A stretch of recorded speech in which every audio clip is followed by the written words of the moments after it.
کل مولانا افعال مقاربہ کی بحث ہم نے پڑھی تھی. افعال مقاربہ وہ افعال ہیں جن کو اس لیے وضع کیا گیا ہے تاکہ وہ دلالت کریں خبر کے فاعل کے قریب ہونے پر. تو اس میں یا تو خبر فاعل کو حاصل ہونے کے قریب ہے. اب یہ حاصل ہونے خبر جو فاعل کو حاصل ہوگی یا تو اس کی صرف امید ہوگی حاصل ہونے کی یا اس کا یقین ہوگا. اگر امید ہے تو اس کے لیے عصا آتا ہے مولانا, اور بتایا تھا یہ فعل جامد ہے, اس سے صرف ماضی استعمال ہوتا ہے مولانا. کیا؟ صرف ماضی کے صیغے. اور عمل کے اندر یہ قاعدہ کی طرح ہے بھائی.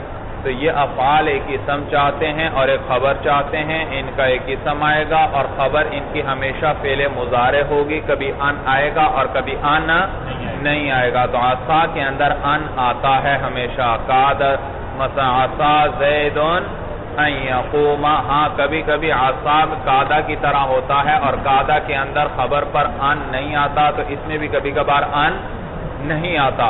اور قادہ جو ہے اس کے اندر وہ یقین پر دلالت کرتا ہے, یعنی خبر کا حاصل ہونا قریب ہے. اور یہ کیا ہے؟ امید نہیں ہے بلکہ کیا ہے اس میں یقین ہے کہ قریب ہے حاصل ہو جائے بھائی اس کو. اور اس کی خبر بھی جو ہے فعل مضارع آئے گی لیکن بغیر ان کی آئے گی. اور کبھی کبھی اس میں بھی عصا کی طرح کیا آ جایا کرتا ہے؟ ان آ جاتا ہے. اور تیسری قسم وہ ہیں جو کسی فعل میں شروع ہونے کے لیے آتے ہیں وہ افعال, اور وہ تفیقہ جعل قربہ اخذہ ہیں مولانا. اور ان کا استعمال بھی قاعدہ کی طرح ہے, یعنی ان کی خبر پر بھی ان داخل نہیں ہوگا. ہاں کبھی آ بھی جائے گا جیسے تفیقہ زید یکتب. اور اسی طرح اوشکا ہے مولانا, وہ بھی اسے قرب پر دلالت کے لیے آتا ہے بھائی. اصل لغوی معنی تو ہے اسرع جلدی کے, لیکن یہ کیا ہے یہاں پر یہ افعال مقاربہ صرف قرب پہ دلالت کے لیے یہ آتا ہے, شروع ہونے کے لیے. اور اس کا استعمال عصا اور قاعدہ کی طرح ہے. کیا معنی عصا اور قاعدہ کی طرح ہے؟ یعنی جیسے عصا میں کبھی عصا میں ان آتا ہے تو اس کی خبر پر بھی کیا آئے گا؟ ان آئے گا. اور جیسے قاعدہ کے اندر ان نہیں آتا تو کبھی اس کی خبر میں بھی ان نہیں آئے گا. تو دونوں طرح یہ استعمال ہوتا ہے.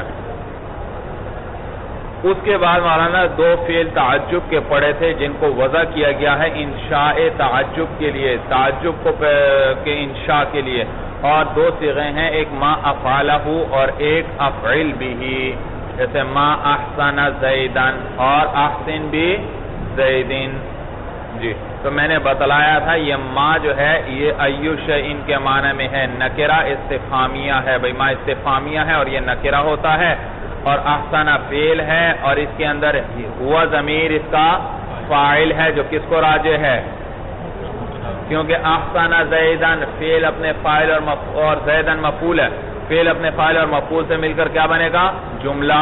اور جملہ ہو کر یہ خبر بنے گا کس کے لیے؟ ما کے لیے. اور جب بھی جملے کو کسی سے جوڑنا ہو, چاہے کسی کے لیے خبر بنائیں, چاہے جملے کو کسی کے لیے صفت بنائیں, چاہے جملے کو کسی کے لیے صلہ بنائیں, چاہے جملے کو کسی کے لیے حال بنائیں, ان تمام صورتوں میں آپ نے پڑھا ہے جملہ مستقل ہوتا ہے, وہ کسی سے جڑنے کا محتاج نہیں. لیکن جب آپ اس کو جوڑ رہے ہیں تو اب کیا چاہیے؟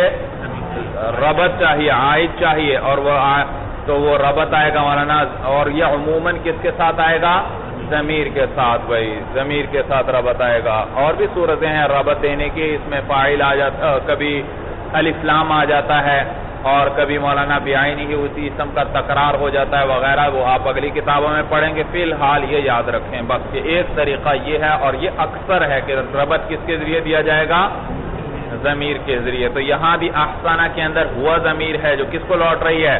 مبتدا ما کو, اور اس نے ربط دے دیا اور پھر یہ خبر ہوئی اس کے لیے, اور جملہ استفہامیہ انشائیہ ہوا بھائی.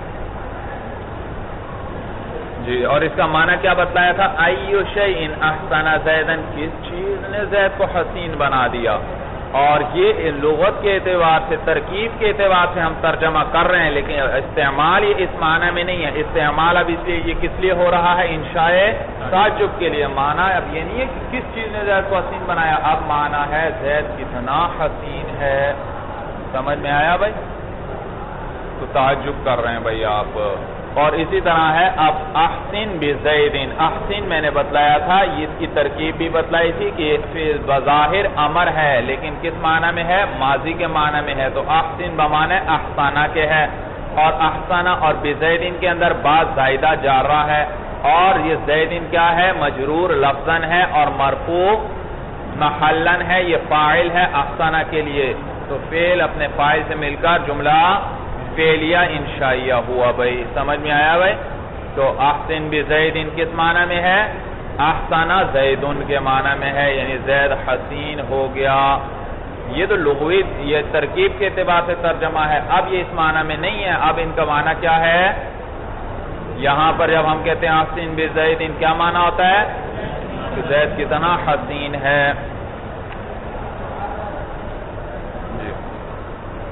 اور یہ بھی بتلایا تھا کہ یہ صرف انہی ابواب سے آئیں گے جن سے اس میں تفضیل کے صیغے آتے ہیں، اس لیے کہ اس میں تفضیل میں بھی افعال وزن تھا، یہاں پر بھی افعال یا افعل وزن ہے مولانا، تو یہاں ایک فا ہے، ایک عین ہے، ایک لام ہے، تو لہذا صیغے یہی دو ہیں، تو جس سے بھی بناؤ گے یہی دو صیغے لاؤ گے، تو اگر زائد کے باب سے بناؤ گے تو پھر کیا ہوگا؟ آپ کو زوائد کو حذف کرنا پڑے گا، تو زوائد کو حذف کریں گے تو ہمیں پتہ ہی نہیں چلے گا کہ یہ ثلاثی مجرد کے باب سے آ رہا ہے یا ثلاثی مزید وغیرہ یا رباعی کے باب سے آ رہا ہے بھائی۔ تو باقیوں میں طریقہ بتلایا تھا کہ بھائی با ما احسانہ زیدن ایک، اور اگر آپ کس سے بنانا چاہتے ہیں استخراج سے تو کیا کہیں گے؟ ما اشدہ استخراجن یا ما اشدہ استخراجہ، اور دوسرے طریقہ احسن بزیدن، اس کے اندر کیا طریقہ تھا؟ احسن بزیدن، زید کو ہٹا کر استخراج مصدر لگا دیں گے اور اس کے ساتھ زید کی ضمیر لگا دیں گے یا زید کا نام جو بھی آ جائے گا عبارت میں موقع محل کے مطابق بھائی، سمجھ میں آیا؟ تو کیا ہوگا؟ جی اشدد باستخراج زیدن، زید کا استخراج کتنا شدید ہے، کتنا زبردست ہے مولانا، کس استخراج میں نا مسئلہ نکالنا، تو زید کتنا تعجب ہو رہا ہے مولانا، زید کی استخراج پر تعجب ہو رہا ہے، سمجھ میں آیا بھائی؟ استخراج جانتے ہو کہ نہیں جانتے بھائی؟ مسئلہ نکالنا، مسئلہ جیسے مولانا فقہا کیا کرتے تھے؟ قرآن اور حدیث سے کیا کرتے ہیں؟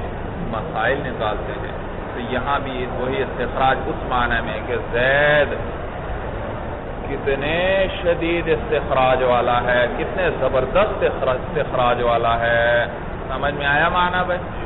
جی، اور اس کے اندر تصرف نہیں کر سکتے مولانا، جو ترتیب ہے وہی برقرار رکھنی ہے، ما احسنہ زیدن ہے تو یہی رہے گا، ما آئے گا، پھر احسنہ افعال وزن آئے گا اور اس کے بعد مفعول آئے گا، آپ آگے پیچھے نہیں کر سکتے، کوئی اور لفظ درمیان میں نہیں لا۔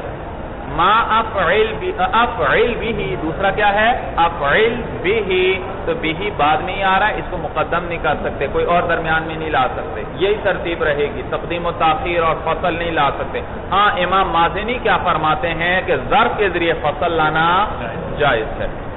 اس کے بعد افعال مدہ اور ضم پڑھے تھے مولانا، مدہ کے بھی دو افعال ہیں، ضم کے بھی دو افعال ہیں، مدہ کے کون سے ہیں؟ نعمہ اور حبذا، اور ضم کے بیسا اور سا بھائی، یہ ساروں کا استعمال تقریباً ایک جیسا ہے۔ نعمہ کے بارے میں بتلایا تھا کہ نعمہ جو ہے اس کا فاعل ہمیشہ معرف باللام آئے گا، نعم الرجل، اور آگے کیا آئے گا؟ زیدن، یہ زید کیا کہلائے گا؟ مخصوص بالمدہ، تو نعم الرجل میں الرجل فاعل اور زیدن اس کا مخصوص بالمدہ کہلائے گا، اور ترکیب میں نے بتلائی تھی، کیا ترکیب ہوگی؟ نعمہ فعل افعال مدہ، الرجل اس کا فاعل، فعل اپنے فاعل سے مل کر جملہ فعلیہ ہو کر ایک خبر مقدم، اور زید اس کا مبتدا مؤخر۔ یا مولانا دو ترکیبیں، دو جملے بنا لیں ان کو، یہ تو ہم نے ایک جملہ بنایا ہے، نعم الرجل الگ جملہ ہو جائے گا، اور زید کے لیے مبتدا محذوف نکال لیں، کیا بن جائے گا؟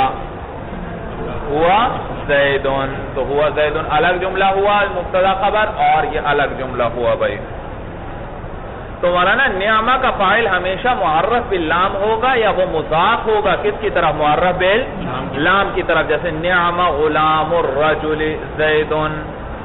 اور کبھی کبھار بتلایا تھا اس کا فاعل ضمیر ہوتی ہے، ضمیر مبہم اس کے اندر، اور چونکہ وہ مبہم ہوتی ہے لہذا اس کی تمیز نکرہ منصوبہ کے ساتھ لانا ضروری ہے. تمیز کی نکرہ منصوبہ آئے گی یا ما کے ساتھ کبھی کبھی تمیز لاتے ہیں, جیسے نعمہ, اس کے اندر ہوا ضمیر مبہم ممیز, تو آگے نعمہ رجلن, وہ رجلن اس کی کیا بن جائے گی؟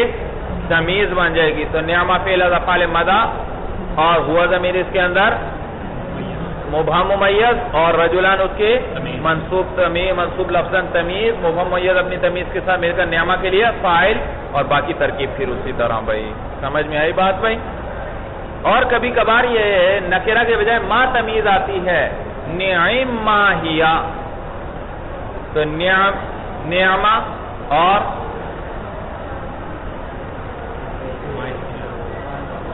ہوا ضمیر اس کے اندر مبہم ممیز, اور ما بمانے شیئن کے ہے, نکرہ ہے, اور یہ کیا ہے اس سے تمیز ہے.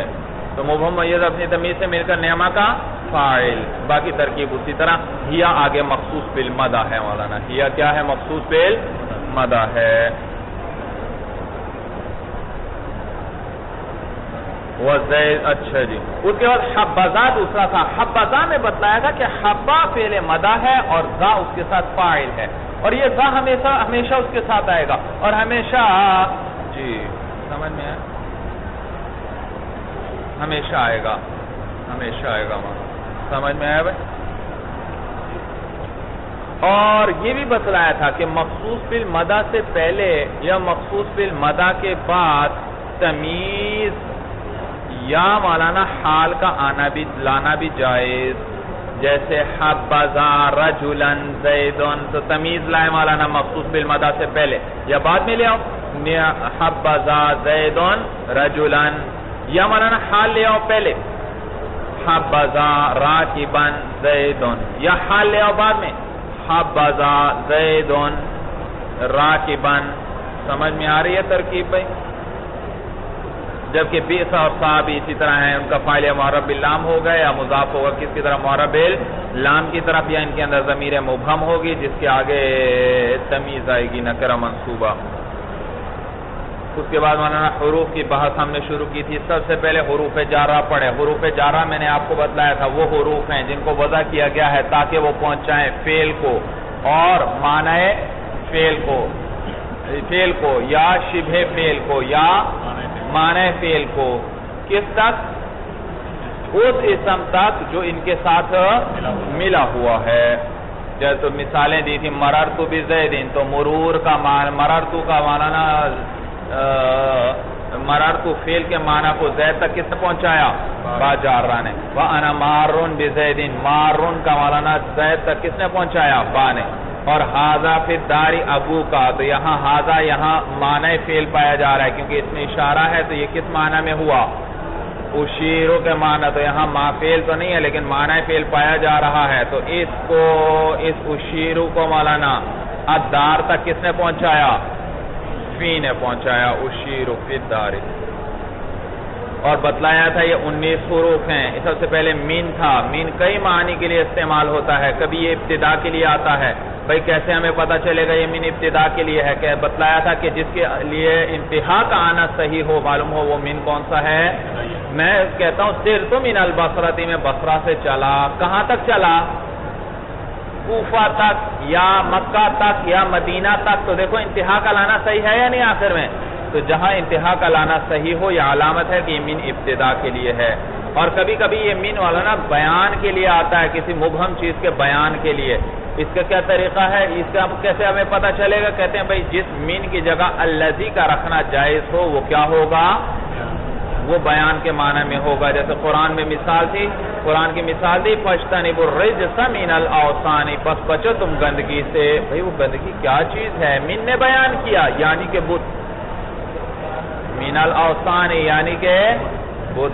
تو اس مین کو اٹھا کر اگر الذی یہاں رکھا جائے مولانا, اور جن چیزوں کی ضرورت ہے الذی کا صلہ جملہ ہونا چاہیے وغیرہ, تو ان چیزوں کو پورا کرتے ہوئے تو اس کے جن چیزوں کا وہ تقاضا کرتا ہے ان مقتضیات کو بھی لے آئیں تو الذی کا یہاں لانا کیا ہو جائے گا؟ صحیح ہو جائے گا. تو یوں ہو جائے گا فَاجْتَنِبُوا الرِّجْسَ الَّذِي هُوَ الْأَوْثَانِ. تو الذی بھی لے آئے, اور کیا لے آئے مولانا؟ وہ بھی لے آئے. تو جن جن چیزوں کا وہ تقاضا کرتا ہے اس میں موصول, وہ بھی کیا کرنی پڑیں گی؟ ساتھ لانی پڑیں گی. تو یہ معنی نہیں کہ لے کر آئیں گے باقاعدہ، یعنی رکھنا صحیح ہے. یہ آپ کو صرف علامت بتلا رہے ہیں، پہچان بتلا رہے ہیں کہ وہاں اس میں موصول کا رکھنا صحیح ہو. اور کبھی کبھی یہ من تبعید کے لیے آتا ہے مولانا، بعض کو بیان کرنے کے لیے. بھئی اس کی کیا علامت ہے؟ کہتے ہیں اس کے من کو اٹھا کر اگر لفظ بعض کو اس کی جگہ رکھا جائے تو صحیح ہو. جیسے آپ کہتے ہیں اخذت من الدراہم، کیا معنی؟ ای اخذت بعض الدراہم، کیونکہ مفعول بنے گا نا، فاعل تو وہ ضمیر ہے. اخذت بعض الدراہم، تو من کو اٹھا کر کیا رکھ دیا میں نے؟ بعض. اور معنی صحیح معلوم ہوا. یہ من کون سا ہے؟ تبعید کے لیے ہے. وزائدۃ، اور کبھی من کیا آتا ہے مولانا؟ زائدہ بھی آتا ہے. اور اس کی کیا علامت ہے؟ ہمیں کیسے پتہ چلے گا زائدہ ہے؟ کہتے ہیں اس من کو آپ عبارت سے نکال لیں، دیکھیں معنی میں کوئی خرابی آئی کہ نہیں آئی. اگر کوئی خرابی نہیں آئی معلوم ہوا یہ من کیا ہے؟ زائدہ ہے. اور اگر نکالنے سے خرابی آ گئی، معنی اب صحیح نہیں بن رہا من کے بغیر، تو پھر معلوم ہوا یہ زائدہ نہیں ہے. پھر وہ پہلے والی قسموں میں سے یا یہ ابتدا کے لیے ہوگا، یا تبعید کے لیے ہوگا، یا تبیین وغیرہ کے لیے. تو جی، تو جیسے ما جاءنی من احد، یہ من زائدہ ہے. اور یاد رکھو مولانا، آگے زوائد کی بحث بھی آئے گی، یہاں بھی آپ کو بتلا دوں، یہ جو حروف زائدہ ہوتے ہیں یہ کسی سے متعلق نہیں ہوتے. حروف زائدہ کسی سے متعلق نہیں ہوتے. حروف زائدہ کی بڑی قیمتی بات ہے مولانا ترکیب کے اعتبار سے. جہاں زائدہ آ جائے وہ کسی سے متعلق نہیں ہوگا.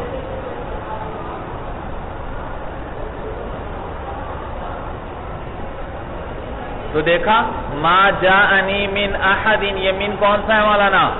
زائدہ ہے. تو اصل میں کیا بنا ہے؟ عبارت اصل میں کیا ہے؟ ما جاءنی احد. معلوم ہوا یہ احد، من احدن میں من جارہ زائدہ اور احدن مجرور لفظاً، لیکن معنی کے اعتبار سے ابھی ہم نے کیا بنایا؟ من کو نکال کر ما جاءنی احدن کیا بنایا تھا؟ مرفوع فاعل بنایا تھا. تو یہ مولانا مجرور ہے لفظاً اور مرفوع ہے محلاً، کیا بن رہا ہے؟ فاعل ہے. صورت سمجھ میں آئی؟ اب ترکیب کیسے کریں گے؟ ما حرف نفی، جاء فعل، نون وقایا، یا ضمیر. اعراب بتاؤ مولانا. منصوب محلاً مفعول به، من جارہ زائدہ، احد مجرور لفظاً، مرفوع محلاً فاعل. فعل اپنے فاعل اور مفعول سے مل کر جملہ فعلیہ خبریہ ہوا. کوئی مشکل ہے ترکیب میں مولانا؟ بڑی آسان ہے بھئی، تھوڑی سی محنت کریں انشاءاللہ. وَلَا تُزَادُ مِن فِي الْكَلَامِ الْمُوجَبِ. یاد رکھو یہاں ایک بہت بڑا اختلاف ہے مولانا نحوی، کوفہ کے نحویوں میں اور بصرہ کے نحویوں میں. بصرہ کے نحوی کہتے ہیں یہ جو من زائدہ آتا ہے یہ ہمیشہ کلام غیر موجب میں آتا ہے. کلام موجب کے اندر من زائدہ نہیں آتا. کلام موجب کس کو کہتے ہیں؟ جس میں نہیں، نفی اور استفہام نہ ہو. اور کلام موجب غیر موجب کس کو کہتے ہیں؟ جس میں نہیں ہو یا نفی ہو یا استفہام ہو. تو وہ کہتے ہیں جس کلام میں نفی ہو، نہیں ہو یا استفہام ہو اس کے اندر من زائدہ آ سکتا ہے. بصرہ والے کہتے ہیں دوسرے کے اندر موجب کے اندر نہیں آ سکتا، جبکہ کوفہ والے کہتے ہیں نہیں آتا ہے. کوفہ والے کیا کہتے ہیں؟ آتا ہے بھائی. دلیل دیتے ہیں. دیکھو بھائی کہتے ہیں قرآن میں اللہ کیا فرماتے ہیں بھائی؟ قرآن میں اللہ فرماتے ہیں بھائی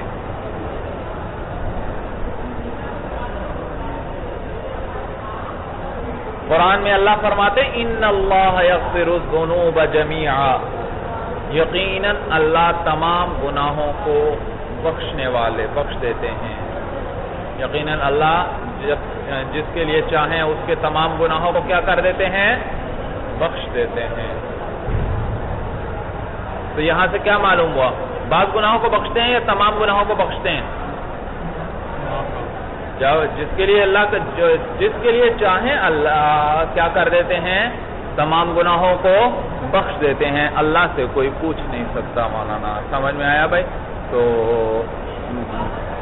تو کہتے ہیں دیکھو ایک یہ آیت ہے جس میں آ رہا ہے ذکر کہ اللہ تمام گناہوں کو بخش دیتے ہیں، اور دوسری جگہ آتا ہے قرآن کے اندر یغفر لکم من ذنوبکم، کیا آیا؟ یغفر لکم من ذنوبکم، بخش دیں گے تمہارے لیے تمہارے گناہوں کو. یہ من آ رہا ہے، اور من یہاں تبعیض کے لیے ہو سکتا ہے مولانا. کیا معنی؟ تمہارے بعض گناہوں کو بخش دیں گے. تو آیتوں میں ٹکراؤ آ گیا. ایک آیت سے پتہ چل رہا ہے کہ سارے گناہ بخش دیں گے، دوسری سے پتہ چل رہا ہے بعض کو بخش دیں گے.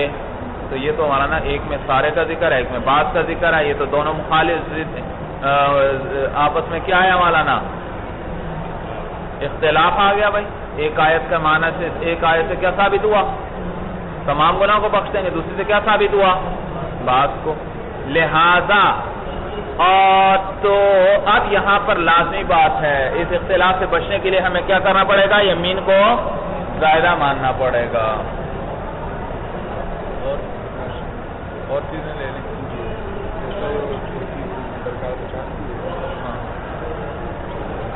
چلو جزاکم اللہ خیر.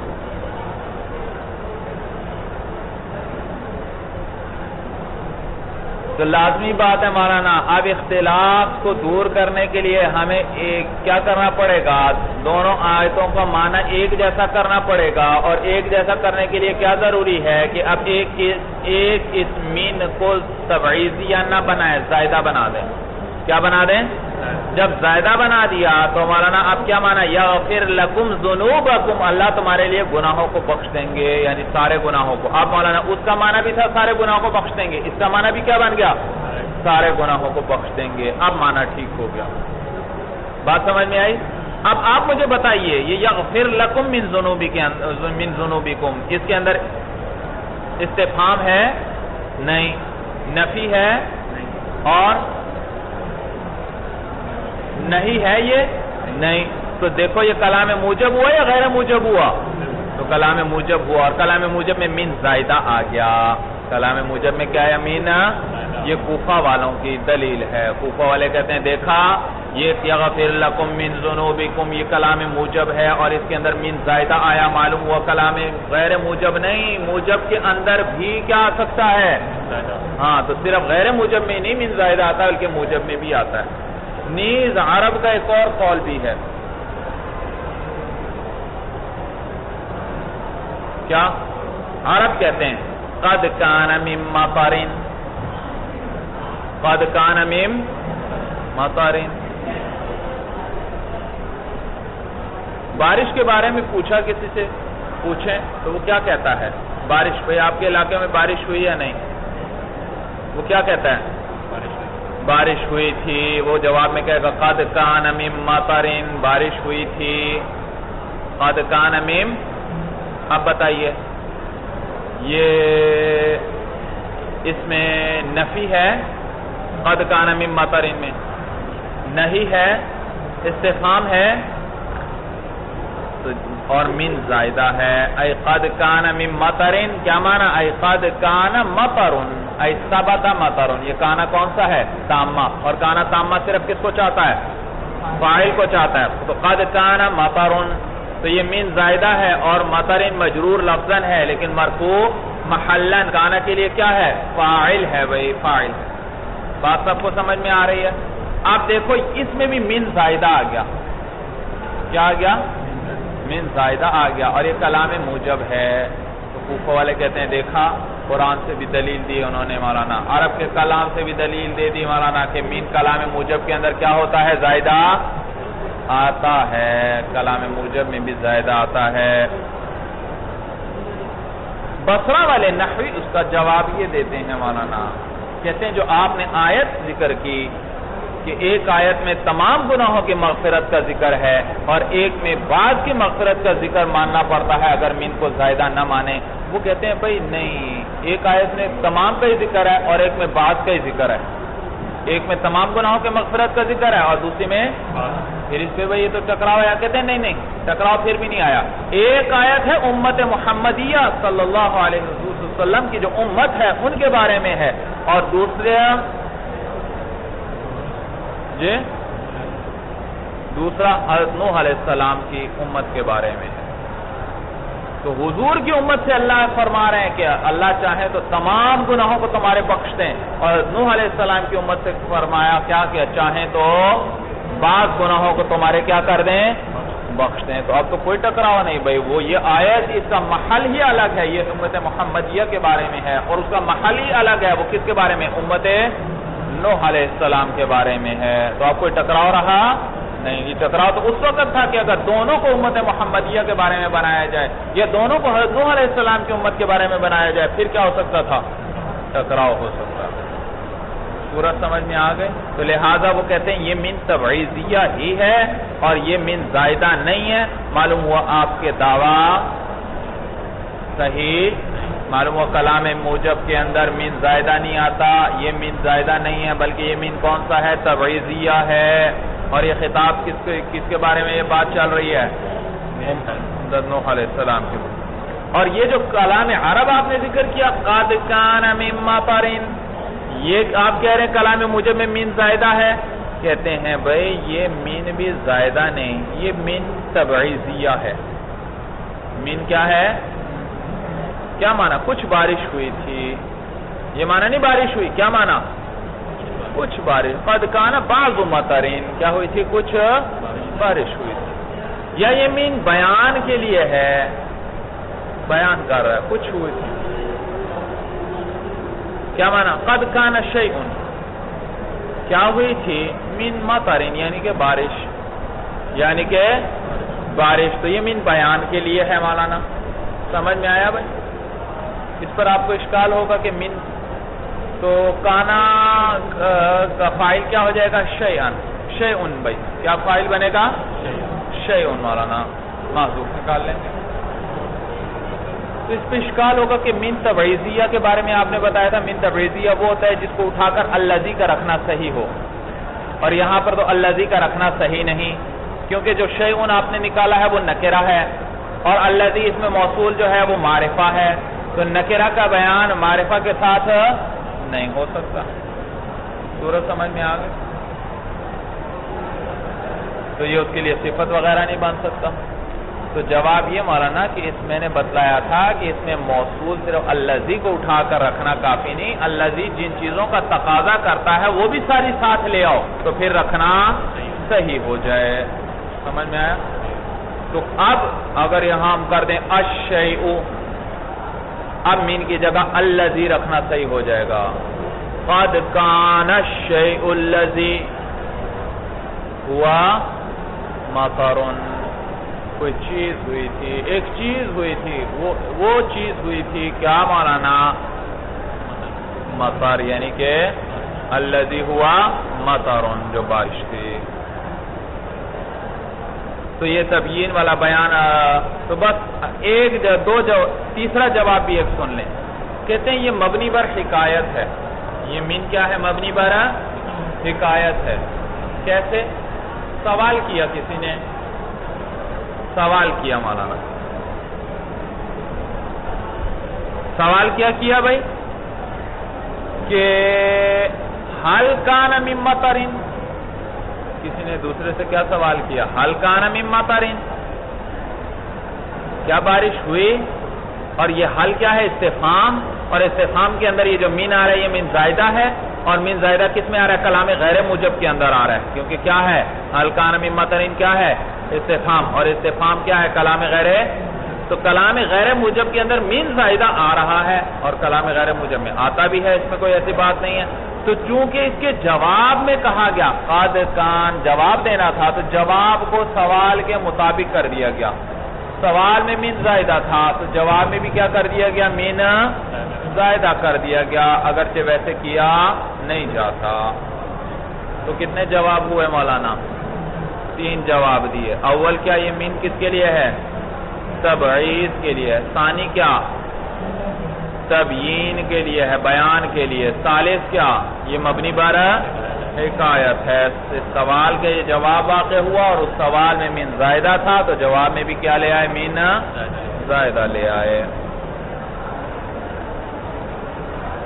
اسی لیے کہتے ہیں مولانا وَلَا تُزَادُ مِن، اور من کو زیادہ نہیں کیا جاتا فی الکلام الموجب، کلام موجب کے اندر، خلافاً للکوفیین، بخلاف کس کے؟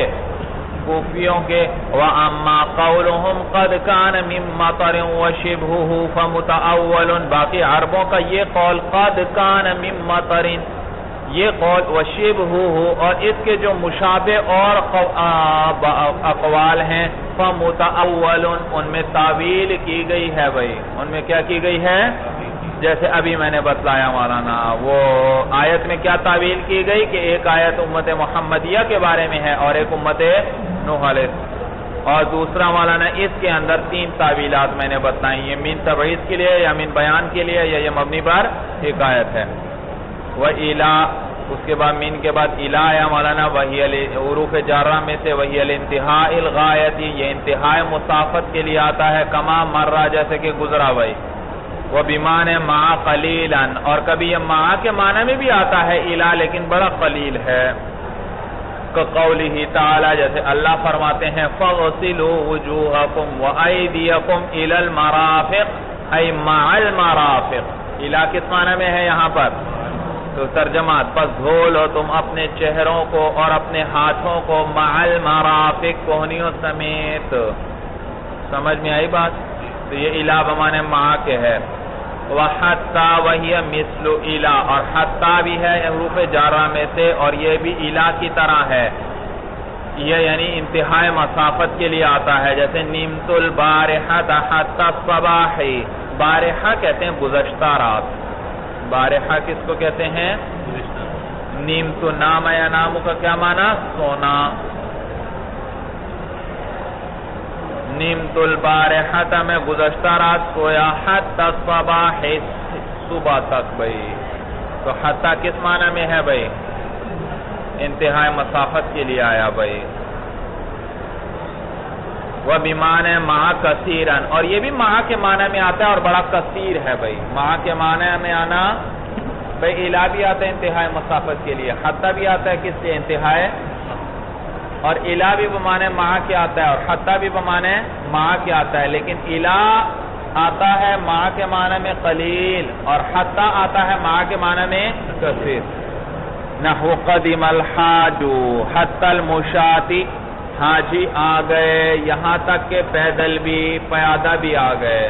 حاجی 2 قسم پر تھے، کچھ سوار تھے اور کچھ پیدل تھے. تو کہتے ہیں سوار تو آ گئے یہاں تک کہ پیدل جو ہیں وہ بھی آ گئے بھائی.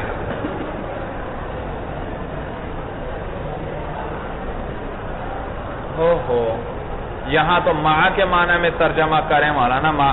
قدیم الحاج مع المشاتی، حاجی آ گئے پیادوں سمیت. پیادوں یعنی جو پیدل حاجی تھے، سوار تھے، وہ پیدل سمیت آ گئے، یعنی سارے آ گئے مرادی. وَلَا تَدْخُلُ إِلَّا عَلَى الظَّاهِرِ، اور یہ حتی داخل نہیں ہوتا مگر صرف اس میں ظاہر پر. بھئی الہ اور حتی ایک جیسے ہیں، الہ بھی انتہائی مسافت کے لیے، حتی بھی انتہائی مسافت کے لیے. الہ بھی بمانے مع کے، حتی بھی بمانے مع کے. لیکن فرق ایک اور یہ ہے کہ ایک فرق تو یہ بتلایا کہ الہ مع کے معنی میں قلیلاً آتا ہے اور حتی مع کے معنی میں کثیراً آتا ہے. اور دوسرا فرق یہ بتلا رہے ہیں کہ یہ جو حتی ہوتا ہے یہ اس میں ظاہر پہ داخل نہیں ہوتا. صرف اس میں ظاہر پر داخل ہوتا ہے اور ضمیر پر داخل نہیں ہوتا، لہذا حتی نہیں کہہ سکتے آپ. جبکہ الہ اس میں ظاہر پر بھی داخل ہوتا ہے اور ضمیر پر بھی داخل ہوتا ہے. الہ زیدن، الہ السوق اور الیہ دونوں پر داخل ہو رہا ہے، ضمیر پر بھی اور اس میں ظاہر پر بھی ہو رہا ہے. وَلَا تَدْخُلُ إِلَّا عَلَى الظَّاهِرِ، اور داخل نہیں ہوتا الا مگر اس میں ظاہر پر ہی. فَلَا يُقَالُ حَتَّاهُ، لہذا حَتَّاهُ نہیں کہا جائے گا. خلافاً للمبرد، بخلاف کس کے؟ امام مبرد کے. امام مبرد فرماتے ہیں کہ حتی بھی ضمیر پر داخل ہو جاتا ہے. کیا دلیل ہے آپ کی؟ آگے آنے والا شعر دلیل ہے. اس شعر کے اندر حتی کس پر داخل ہوا ہے؟ کاف ضمیر پر داخل ہوا ہے بھائی. فلا واللہ لا یبقى اناس فتن حتی کا، حتی کس پہ داخل ہوا؟ ضمیر پر، حتی کا. تو یہ ضمیر پہ داخل ہو رہا ہے مولانا. وہ کہتے ہیں دیکھا آپ نے کہا ضمیر پہ داخل نہیں ہوتا ہے, ہم نے عرب کا شعر پیش کر دیا مولانا جس میں انہوں نے ضمیر پہ داخل کیا. مصنف اس کا جواب دیں گے کہ یہ شاذ ہے. یہ کیا ہے؟ بہت نادر آیا مولانا, ایک آدھ دو دفعہ ایک چیز آنے سے کوئی ضابطہ نہیں بن جایا کرتی, ہمیں عام چاہیے, عام استعمال میں ایسا نہیں. بخلاف للمبرد, بخلاف امام مبرد کے وقول الشاعری, اور باقی شاعر کا یہ قول جو ہے فلا واللہ لا یبقى اناس فتن حتی کہ ابن ابی زیاد شاذ, یہ قول کیا ہے؟ شاذ ہے. فلا واللہ یہ لا زائدہ ہے مولانا, قسم کے اندر جو لا ہے قسم سے پہلے یہ اس کو کلام میں حسن پیدا کرنے کے لیے کبھی بڑھایا جاتا ہے. کس لیے بھئی کبھی کبھی قسم سے پہلے کیا بڑھا دیتے ہیں؟ لا, کلام میں حسن پیدا کرنے کے لیے, کلام میں اس میں بڑا حسن پیدا کرتے ہیں. اور بلاغت کا نقطہ اس کے اندر یہ ہے مولانا, اس میں اشارہ ہوتا ہے اس بات کی طرف کہ جس بات پر آگے یہ قسم کھائی جا رہی ہے وہ بات اتنی واضح ہے, اتنی ظاہر ہے کہ اس پر قسم کھانے کی ضرورت نہیں. قسم کھا تو رہے ہیں ہم, لیکن اس پر قسم کھانے کی ضرورت نہیں ہے. دیکھیے فلا واللہ, وہ قسمیہ جارہ ہے مولانا, لفظ اللہ مجرور ہے, جار مجرور مل کر متعلق ہو جائیں گے اقسم فعل کے ساتھ. کس سے متعلق ہوں گے؟ اقسم فعل. اقسم فعل انا ضمیر اس کے اندر فاعل, فعل اپنے فاعل اور متعلق سے مل کر قسم, جملہ پھر ہو کر قسم. لا یبقى اناسن, اناسن لغت ہے ناس کے اندر, آپ الناس نہیں پڑھتے عربی میں, اسی میں ایک لغت ہے مولانا. تو الناس پر تو الف لام کیا ہے؟ تعریف کا داخل ہے, باقی کیا رہ گیا؟ ناس. اور اس ناس کے اندر ایک لغت کیا آتی ہے؟ اناس بھی ہے. باقی نہیں رہیں گے اناسن لوگ. فتن یہ اناسن سے بدل ہے مولانا, وہ مبدل منہ, اور فتن کیا ہے؟ بدل. اور بدل کا بھی وہی اعراب ہوتا ہے جو کس کا ہوتا ہے؟ مبدل منہ کا ہوتا ہے. تو فتن بھی کیا ہے مولانا؟ اناسن کیا ہے اعراب؟ مرفوع لفظاً. تو فتن بھی کیا ہوگا؟ مرفوع. کون سا مرفوع ہوگا یہ کیا ہے؟ مبنی ہے, معرب ہے, معرب ہے, اور معرب ہے تو پھر وہ 9 قسموں میں سے کون سے قسم ہے؟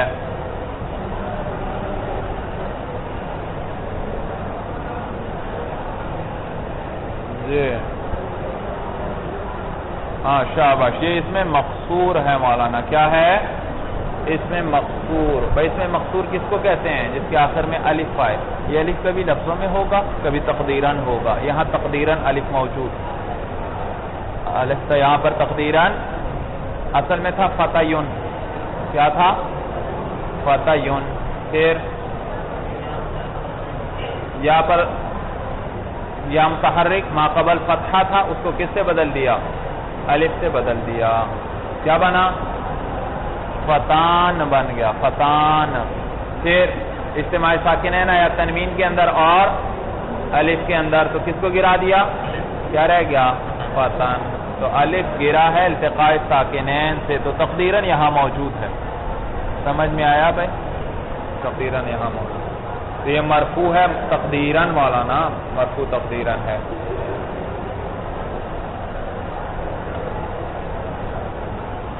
حتی کا, حتی جارہ, کاف ضمیر مجرور محلن.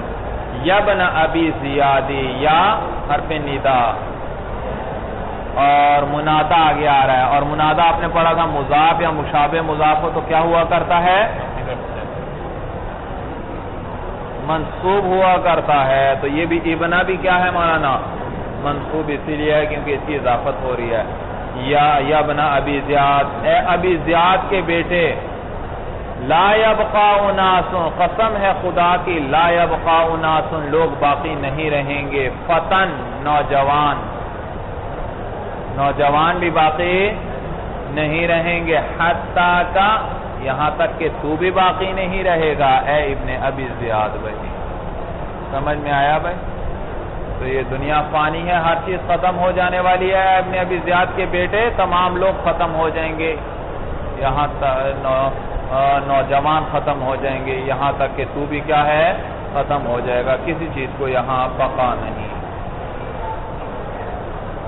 تو بہرحال محل استشہاد حتیٰ کا تھا، یہاں پر حتیٰ کا ضمیر پہ داخل ہوا اور بتلایا شاذ شاذ ہے.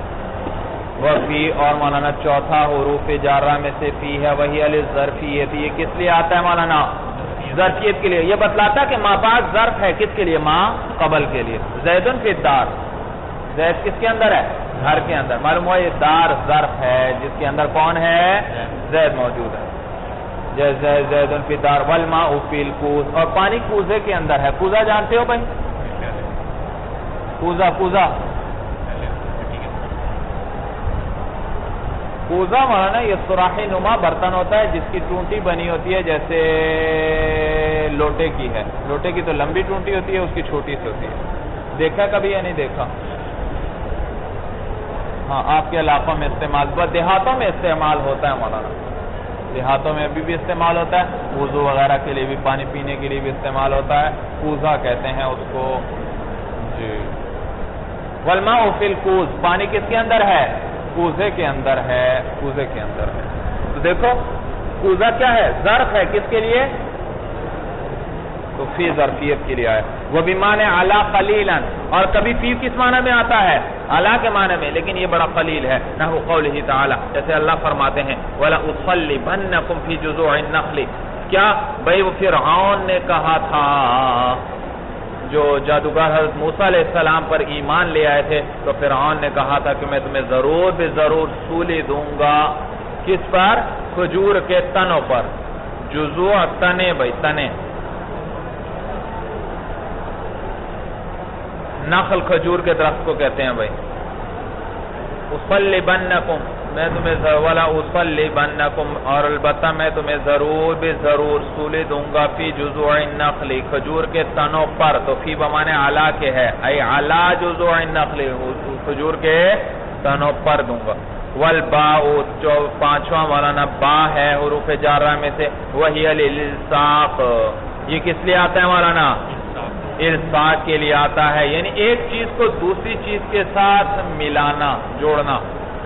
نحو مررت بزید، مررت بزید، میں زید پر گزرا. تو یہ با الصاق کے لیے کیا مانا؟ ای التصق مروری، میرا گزرنا مل گیا، بموضع، ایسی جگہ کے ساتھ، یقرب منہ زید، کہ زید جس کے قریب ہے، یعنی میں زید کے قریب سے گزرا تو میرا گزرنا ایسی جگہ کے ساتھ مل گیا. کیا ہوا؟ مل گیا. جس کے قریب کون تھا؟ زید تھا. تو آپ کو گزرنا مل گیا یا نہیں مولانا؟ آپ کہاں سے گزرے؟ ایسی جگہ کے قریب سے گزرے، ایسی جگہ کے ساتھ سے گزرے جس کے قریب کون تھا؟ زید تھا.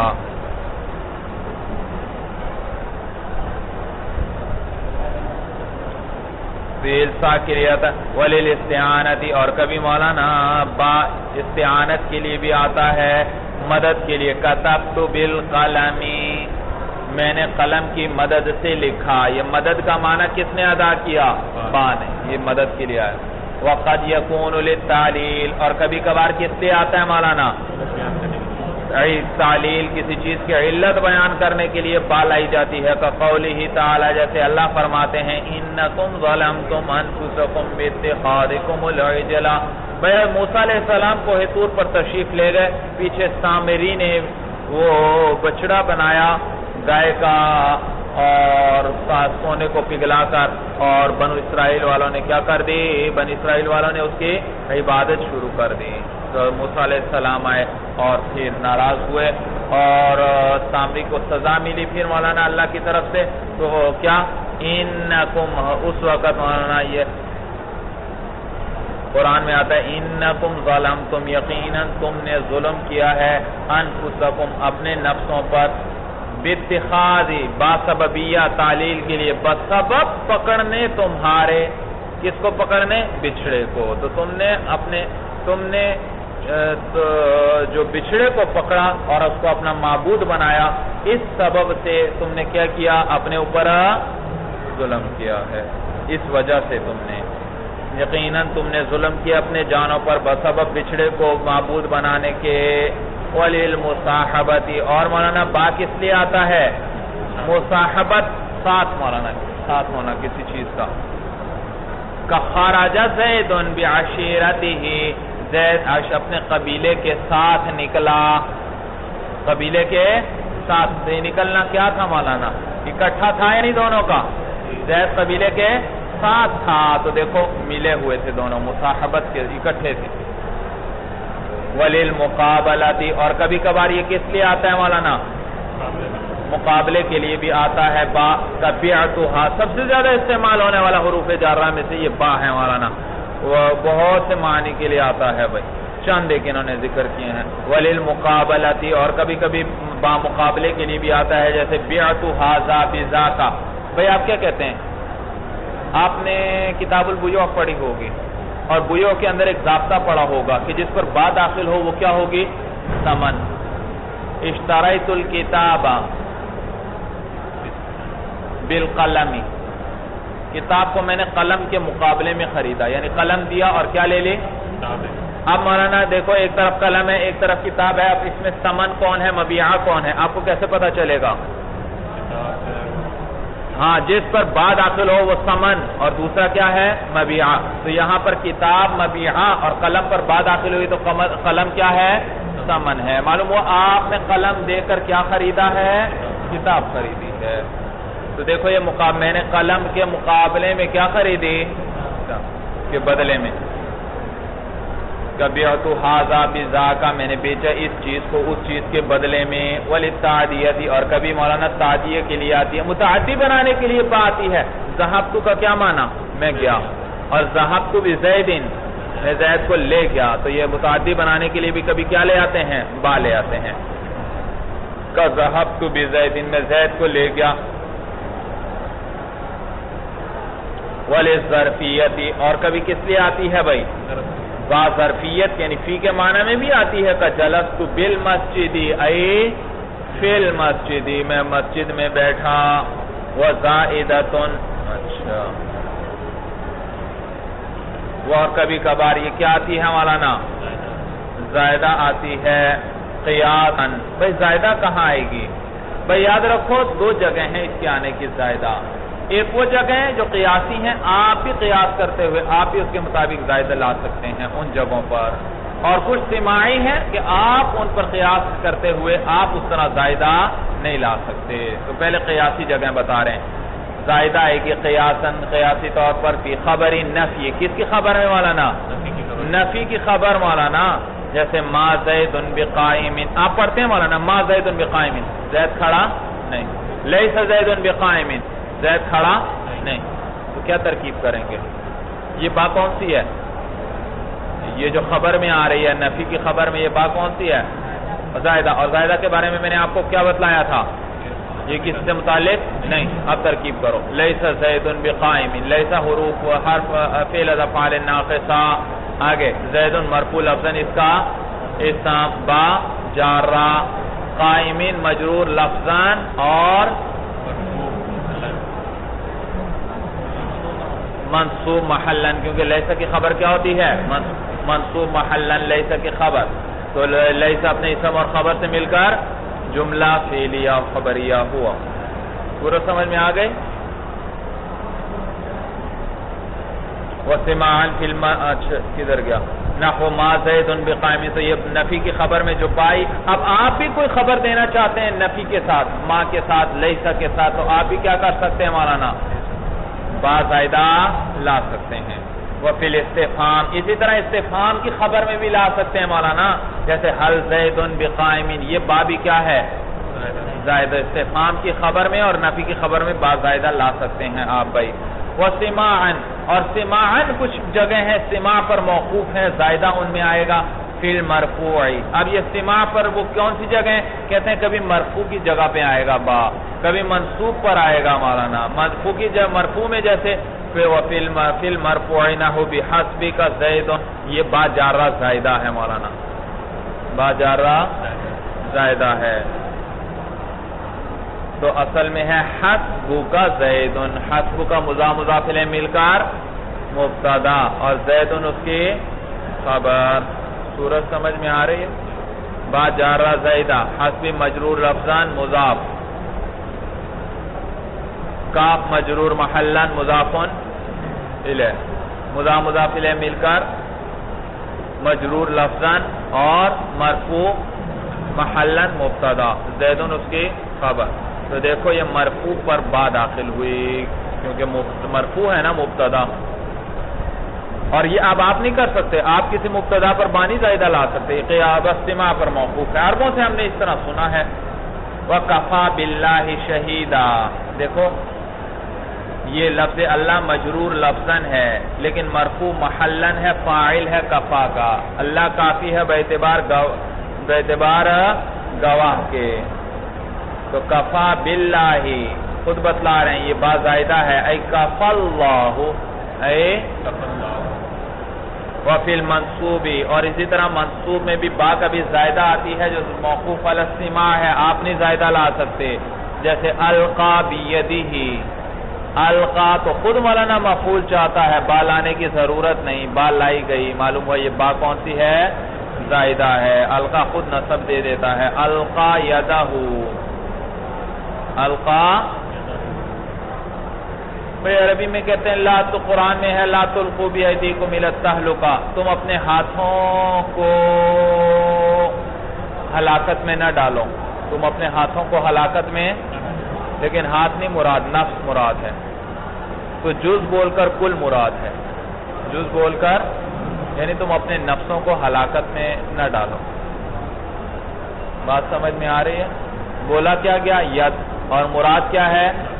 پورا ذات، پوری ذات مراد ہے، پوری ذات مراد ہے. سمجھ میں آیا؟ تو تم اپنے ذاتوں کو، اپنے نفسوں کو ہلاکت میں نہ ڈالو. تو اب تو القا بیدہ ای القا یدہ، تو اس نے اپنے نفس کو ڈالا ہلاکت میں وغیرہ جو بھی آگے آ جائے گا. بھئی بات سمجھ میں آ رہی ہے؟ زیادہ تیز چل رہا ہوں. واللام، اور ایک لام ہے مولانا جو حروف جارہ میں سے، وہی للاختصاص، یہ کس لیے آتا ہے؟ ایک چیز کی تخصیص کرتا ہے کہ یہ اس چیز کے ساتھ خاص ہے. جیسے الجل للفرس، جل کس کو کہتے ہیں؟ جھول. کس کو کہتے ہیں؟ جھول. زین ایک ہوتی ہے زین، بھائی گھوڑے پر آپ ڈالتے ہیں نا زین، وہ چمڑے وغیرہ کے چیزیں ہوتی ہیں، وہ نہیں. اس سے پہلے ایک موٹا کپڑا وغیرہ، 2-3 کپڑے ہوتے ہیں وہ ڈالے جاتے ہیں تاکہ زین اس کو زخمی نہ کرے. وہ جو کپڑے ڈالے جاتے ہیں اس کو کیا کہتے ہیں؟ جھول کہتے ہیں، اس کو جل کہتے ہیں. الجل للفرس، جھول خاص ہے کس کے ساتھ؟ یہ خاص ہونے کا معنی کس نے ادا کیا؟ لام نے. والمال لزید، اور مال خاص ہے کس کے ساتھ؟ یعنی مال زید کا ہے، مال زید کا ہے. وللتعلیل، اور کبھی لام کس لیے آتا ہے؟ علت بیان کرنے کے لیے. کضربتہ للتعذیب، میں نے اس کی پٹائی کی، کیوں کی؟ سکھانے کے لیے. تو پٹائی کی علت کیا ہے؟ ادب سکھانا. یہ لام نے معنی ادا کیا. جی زائدۃ، اور لام کبھی کیا آئے گا؟ زائدہ آئے گا. کقولہ تعالی، جیسے اللہ فرماتے ہیں ردف لکم، اے ردفکم. بھئی ردفہ خود متعدی ہے بغیر لام کے، لیکن یہاں پر لام کو بیچ میں لایا گیا. معلوم ہوا یہ لام کیا ہے؟ زائدہ ہے. ردیفہ کا معنی ہوتا ہے کسی کے پیچھے سوار ہونا، کسی کے، بھئی گھوڑے پر ایک آدمی سوار ہے، ایک اور بھی ساتھ پیچھے بیٹھ جاتا ہے. یہ جو پیچھے بیٹھا ہے اس کو کہتے ہیں ردیف. کیا کہتے ہیں؟ ردیف کہتے ہیں. جو پچھلا سوار ہوتا ہے اس کو ردیف کہتے ہیں. جی. وَبِمَانِ عَنْ إِذَا اسْتُعْمِلَ مَعَ الْقَوْلِ،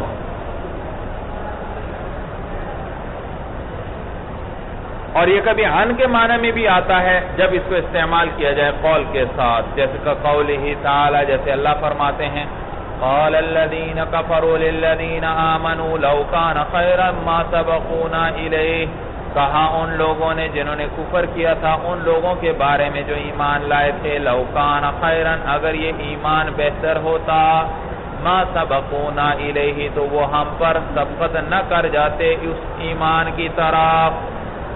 وفیہ نظر. دیکھو مولانا قال کا صلہ ہمیشہ لام آتا ہے جو مخاطب پر داخل ہوتا ہے.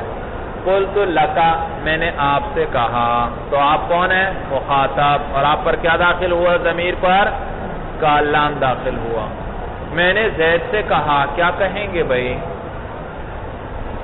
قلت لزید تو یہ زید مخاطب تھا تو اس پر کیا داخل کیا؟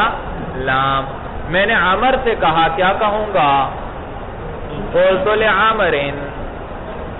اچھا میں نے طلباء سے کہا کیا کہوں گا؟ قلت لطلاب. سمجھ میں آیا؟ تو یہ لام داخل ہوتا ہے مخاطب پر، لیکن کبھی کبھی یہ غیر مخاطب پر بھی داخل ہو جاتا ہے.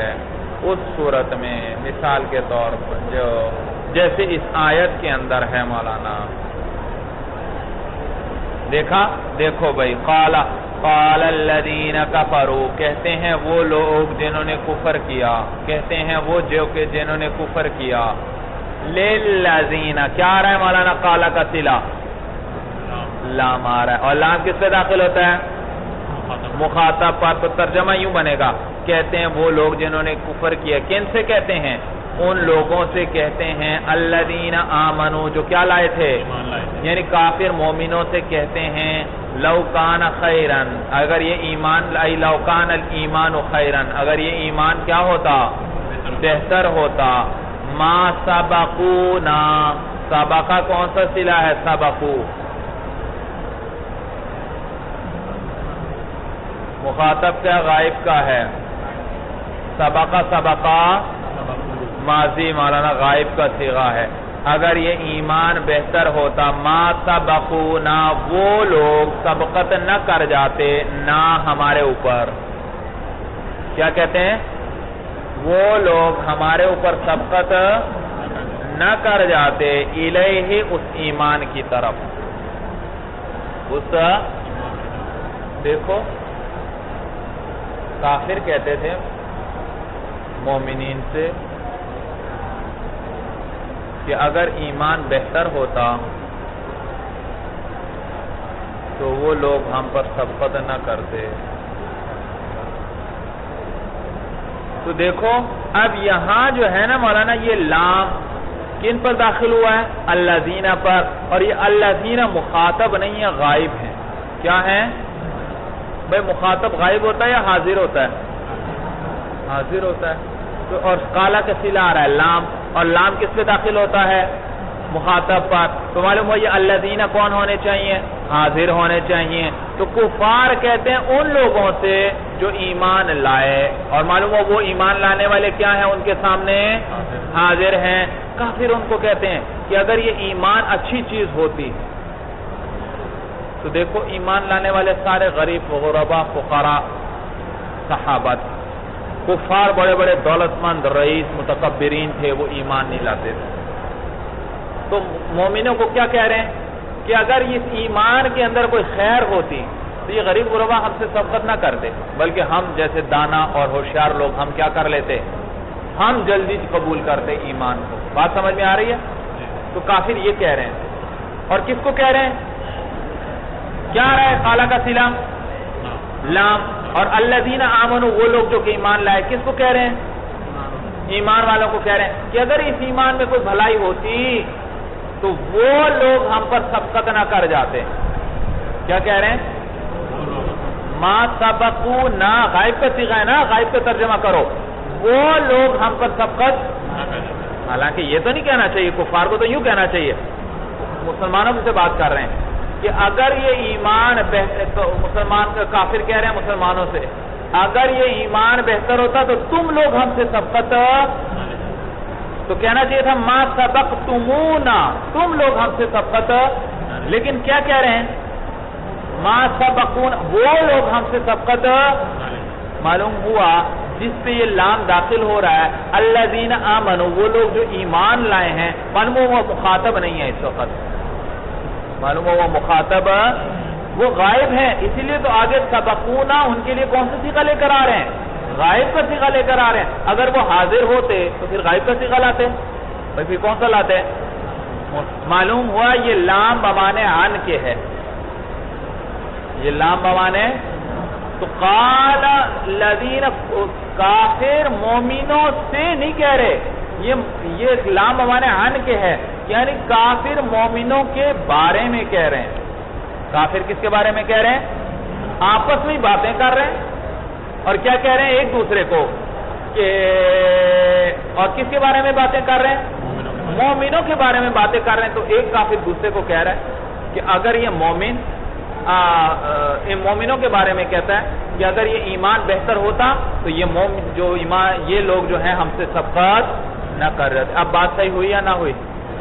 جی, قال کا صلہ کیا آتا ہے؟ لام, اور یہ لام کس پہ داخل ہوتا ہے؟ مخاطب پر. لیکن یہاں اگر مخاطب کا معنی کریں تو پھر آگے سبقون غائب کا صیغہ نہیں آنا چاہیے, بلکہ کون سا آنا چاہیے؟ سبقتمون آنا چاہیے, مخاطب والا صیغہ آنا چاہیے. اور آگے تو آ رہا ہے غائب کا صیغہ. معلوم ہوا یہ جس پر لام داخل ہو رہا ہے یہ مخاطب نہیں, یہ مخاطب نہیں. تو معلوم ہوا یہ لام اپنے معنی میں نہیں, کیونکہ لام تو کس پہ داخل ہوتا ہے؟ تو معلوم ہوا یہ لام کس معنی میں ہے؟ عن کے بارے میں ہے. یعنی یہ مومنوں سے نہیں کہہ رہے بلکہ مومنوں کے باتیں خود کر رہے ہیں آپس میں, اور مومنوں کے بارے میں کہہ رہے ہیں کہ اگر یہ ایک کافر دوسرے کو کہتا ہے بھئی اگر یہ ایمان بہتر ہوتا یہ تو یہ غریب غربا ہم سے سبقت نہ کرتے, ہم لوگ ہوشیار ہیں, دانا ہیں, دولت مند ہیں, ہم کیا کر لیتے پہلے سے اسلام قبول کر لیتے. اب صورت سمجھ میں آ گئی. تو یہاں یہ جو لام ہے یہ کس معنی میں ہے؟ کس کے معنی میں؟ اور یہ کس نے بتلایا آپ کو؟ سبقون آ کے غائب کے صیغے نے بتلایا. کس نے بتایا؟ غائب کے صیغے نے.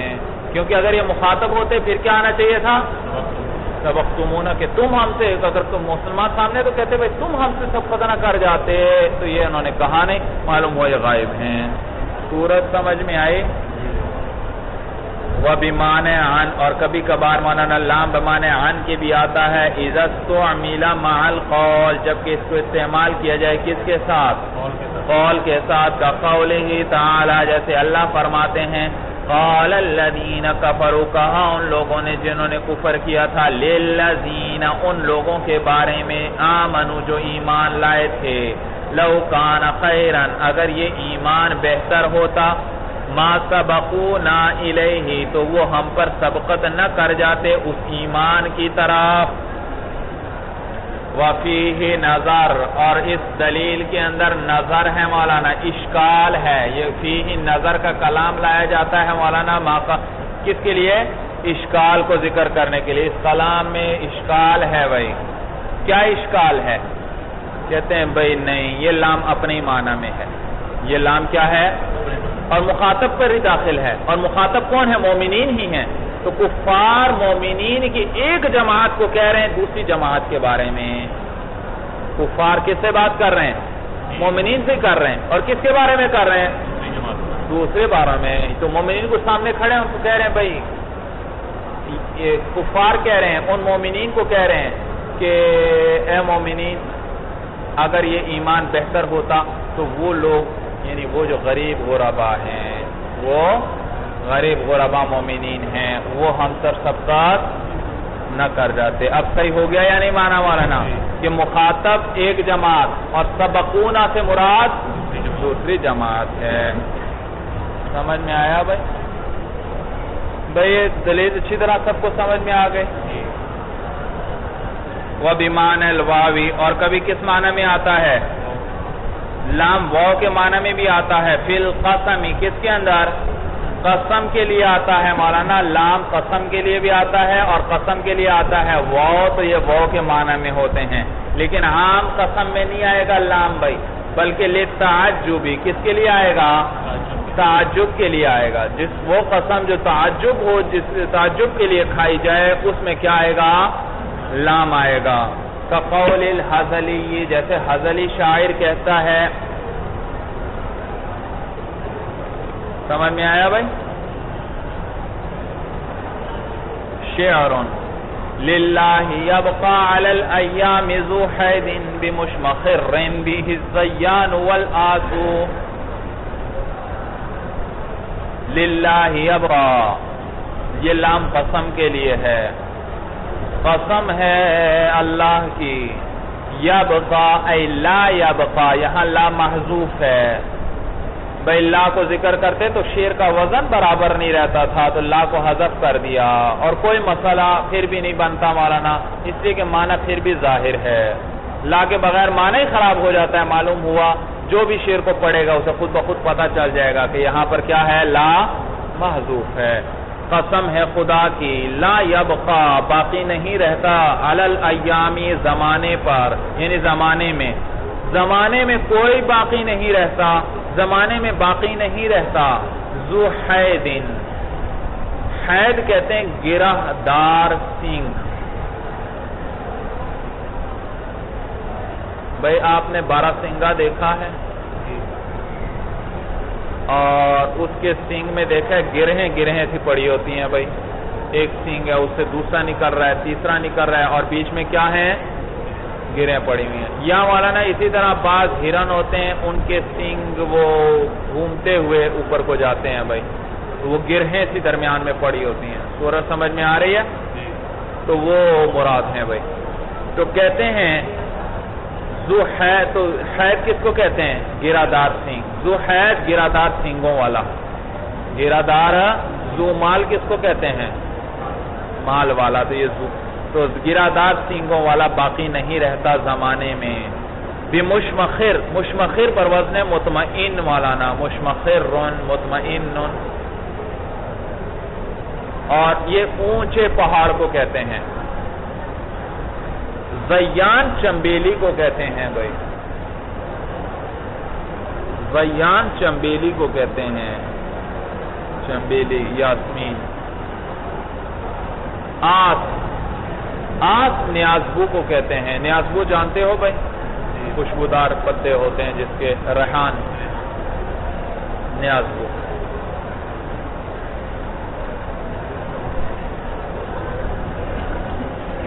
تو شاعر کہتے ہیں اس زمانے میں کوئی باقی نہیں رہتا، تعجب کے طور پر قسم اٹھاتا ہے اللہ کی کہ کتنے تعجب کی بات، قسم خدا کی، کوئی پہاڑ کی بلند چوٹی ہو اور وہاں پر مولانا کوئی تکلیف بھی نہیں ہوگی، کوئی مصیبت بھی نہیں ہے، سبزہ بھی خوب وافر مقدار میں ہے، اور وہاں ہر طرف چمبیلی کے پودے ہوں، ہر طرف نیازبو کے پودے ہوں، ہر طرف مولانا سبزہ ہے، خوشبوئیں بکھری ہوئی ہیں، اس سبزے کے پر کوئی ہرن، بارہ سنگے وغیرہ رہتے ہیں، کوئی تکلیف دینے والا نہیں، لیکن پھر بھی ایک وقت آتا ہے وہ ختم ہو جاتے ہیں، دیکھو کوئی تکلیف بھی نہیں، پھر بھی کیا ہے وہ ختم ہو جاتے ہیں۔ تو شاید تعجب کا اظہار کر رہا ہے کہ قسم خدا کی، زمانے میں کوئی گرہ دار سینگوں والا پہاڑ کی بلند چوٹی پر بھی باقی نہیں رہتا، ایسی پہاڑ کی بلند چوٹی جہاں پر کیا ہو مولانا، چمبیلی اور نیازبو کے پودے ہوں، یعنی ہر چیز کیا ہے، فنا ہو جانے والی ہے۔ تو یہ مولانا لا یہاں محذوف ہے، ذو حیدن یہ فاعل ہے، کس کے اندر، کس کا فاعل بھائی، یبقا کا، کیا ہے، یبقا کا فاعل۔ بمشمخر، مشمخر معرفہ ہے نکرہ ہے مولانا، نکرہ ہے، کیا ہے، اور بہ زیان والآسو، زیان والآسو، زیان معطوف علیہ ہے، والآس، آس کا اس پر کیا ہے، عطف معطوف ہے، معطوف علیہ مل کر مبتدا مؤخر ہے، معطوف علیہ مل کر، اور بھی جار مجرور خبر مقدم ہے، بھی جار مجرور کیا ہے اس کے لیے، خبر مقدم ہے، تو مبتدا مؤخر اپنے خبر مقدم سے مل کر کیا ہوا جملہ اسمیہ خبریہ ہو کر یہ صفت ہے مشمخر کی، یہ صفت ہے کس کی، اور یہ بھی کی ہا ضمیر مشمخر کو راجع ہے، تو اور مشمخر ہے نکرہ، اور آپ نے پڑھا ہے مولانا جملہ کس کے حکم میں ہوتا ہے، معرفہ ہوتا ہے یا نکرہ ہوتا ہے، نکرہ ہوتا ہے، تو لہذا یہ نکرہ کے لیے جملہ کیا بن گیا، صفت بن گیا۔ ترکیب سمجھ میں آئی، مشمخر کیا ہے، نکرہ ہے موصوف، اور بھی کیا ہے خبر مقدم، اور الزیان والآس کیا ہے مبتدا مؤخر، مبتدا مؤخر اپنے خبر مقدم سے مل کر جملہ اسمیہ خبریہ ہو کر صفت ہوا کس کے لیے؟ مشمخر کے لیے. موصوف صفت مل کر مجرور، جار مجرور مل کر کس سے متعلق ہو جائیں گے؟ یبقا سے. کس سے متعلق؟ یبقا سے. ترکیب کچھ سمجھ میں آ گئی؟ تو ایسے ترکیب ترجمہ ہی ہوگا موصوف صفت کے ساتھ. ایسے پہاڑ کی بلند چوٹی جس میں چنبیلی اور نیازبو ہوں. قسم خدا کی باقی نہیں رہتے زمانے کے اندر گرادار سینگوں والے ایسے پہاڑ کی بلند چوٹی میں یا ایسے بلند پہاڑ میں جس کے اندر چنبیلی اور نیازبو ہوں. وربا اور حروف جارہ میں سے ایک مولانا ربا ہے، وہی للتقلیل، اور یہ کس لیے آتا ہے؟ تقلیل کے لیے آتا ہے. کما ان کم الخبریت للتکثیر، جیسے کم خبریہ کس لیے آتا تھا؟ کم خبریہ پڑھا یا نہیں پڑھا آپ نے؟ تکثیر کے لیے آتا تھا. کم رجال لقیت، بہت سے آدمیوں سے میں ملا، تو وہ تکثیر کا معنی دیتا تھا. اور ربا کس کا معنی دیتا ہے؟ تقلیل کا. لیکن یاد رکھو مولانا، یہ ربا کا یہ وضع کے اعتبار سے ربا وضع تو تھا تقلیل کے لیے، لیکن اب استعمال تکثیر میں ہوتا ہے. جہاں بھی ربا آ جائے اس کا معنی کریں گے آپ بھائی؟ تکثیر کا. بہت سے، بہت سے. ہاں کبھی کبھی اب بھی یہ تقلیل کا معنی ادا کرے گا، لیکن تقلیل کے معنی کے لیے کوئی قرینہ چاہیے ہوگا. وضع کس کے لیے تھا؟ تقلیل کے لیے. استعمال کس میں ہونے لگا؟ تکثیر میں. اور اب اگر تقلیل میں استعمال ہوگا تو اس کے لیے کیا چاہیے؟ قرینہ چاہیے. وَتَسْتَحِقُّ صَدْرَ الْكَلَامِ، اور یہ مولانا کیا چاہتا ہے؟ جی صدارت کلام کا استحقاق رکھتا ہے، یعنی مستحق ہوتا ہے، صدارت کلام چاہتا ہے. اس لیے کہ مولانا یہ انشاء تقلیل کے لیے آتا ہے یا انشاء تکثیر کے لیے اب استعمال میں. تو جب یہ انشاء تقلیل کے لیے یا انشاء تکثیر کے لیے آتا ہے تو یہ صدارت کلام چاہتا ہے تاکہ کلام کی ابتدا سے پتہ چل جائے تقلیل یا تکثیر کا. وَلَا تَدْخُلُ إِلَّا عَلَى نَكِرَةٍ مَوْصُوفَةٍ، اور یہ داخل نہیں ہوتا مگر کس پر؟ ایسے نکرہ پر موصوفۃ جو کیا ہو؟ وہ تو ربا ہمیشہ ربا جر دے گا اور نکرہ پر داخل ہوگا، اور وہ نکرہ بھی ہمیشہ کیا ہوگا؟ یعنی اس کے آگے کیا آئے گی؟ آگے اس کی صفت آ جائے گی. جیسے ربا رجل کریم، تو رجل پر ربا داخل ہوا تو رجل نکرہ ہے اور اس کے آگے کیا آ رہی ہے؟ صفت. ربا رجل کریم لقیتہ، بہت سے سخی آدمیوں سے میری ملاقات ہوئی ہے. او مضمرن مبہمن مفردن مذکرن ابدن، اور یا کبھی مولانا ربا داخل ہوتا ہے ضمیر پر. ضمیر، اور وہ ضمیر کیسی ہوتی ہے؟ مبہم ہوتی ہے، مفرد، اور ہمیشہ کیا ہوتی ہے؟ مفرد ہوتی ہے. اور ہمیشہ کیا ہوتی ہے؟ مذکر ہوتی ہے ابدن ہمیشہ. تو کبھی یہ مبہم مفرد مذکر ضمیر پر داخل ہوتا ہے جو ہمیشہ مبہم کسی ضمیر پر داخل ہوتا، مبہم ضمیر پر داخل ہوتا ہے جو ہمیشہ مفرد مذکر رہتی ہے ہوگی.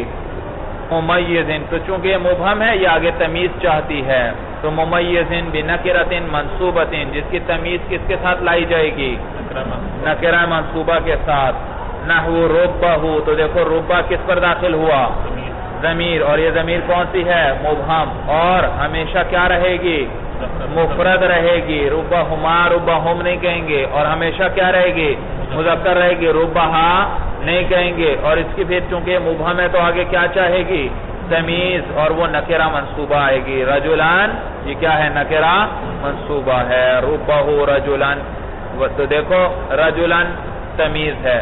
اب چاہے دو ہوں تو ربہ رجلین، چاہے جمع ہو ربہ رجالان، تو یہ نہیں ہم دیکھیں گے کہ تمیز مفرد ہے، تمیز تثنیہ ہے، تمیز جمع ہے. ربہ کے ساتھ ضمیر نے ہمیشہ مفرد ہی رہنا ہے، اس نے تثنیہ جمع کے لیے بدلنا نہیں. مؤنث کے لیے بھی نہیں بدلے گا. ربہ امرأتان، دیکھا تو امرأ اگرچہ تمیز آئی لیکن ربہ ضمیر بدلی نہیں.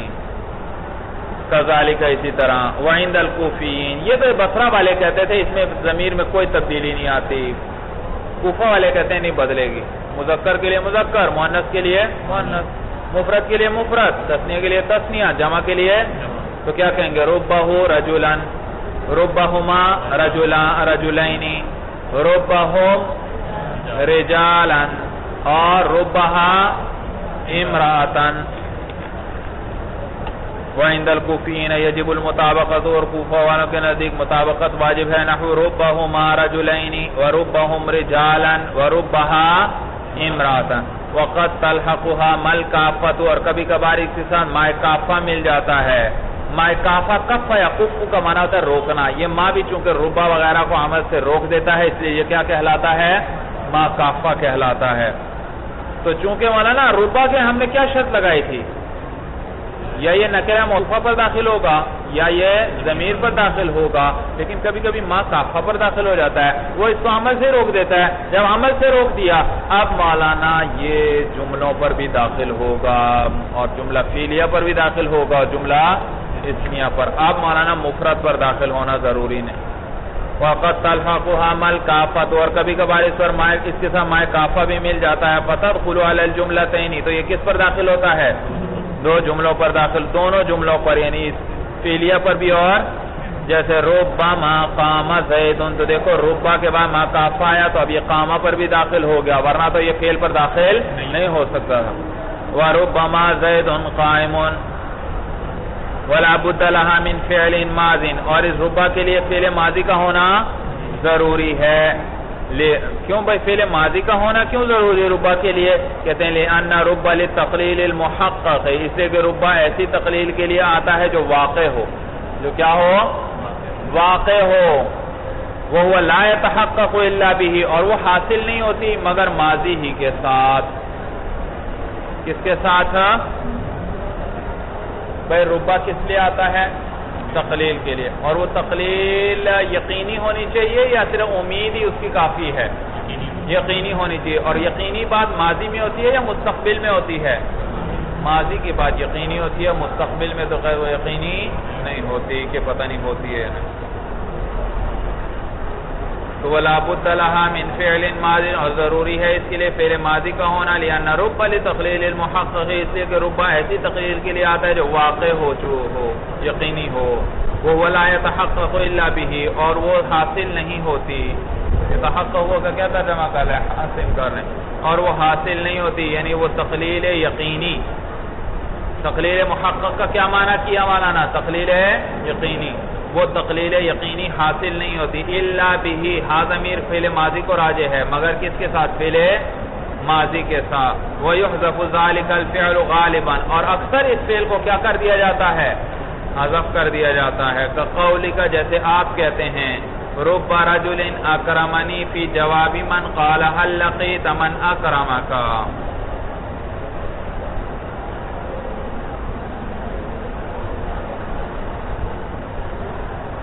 جیسے آپ کہتے ہیں رب رجل اکرم، بھائی ربا کس پہ داخل ہوا؟ جی، اور نکرہ پر داخل ہو تو ہم نے کیا شرط لگائی تھی؟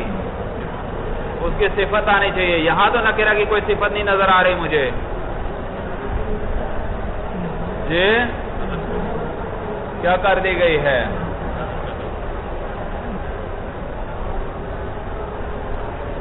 جی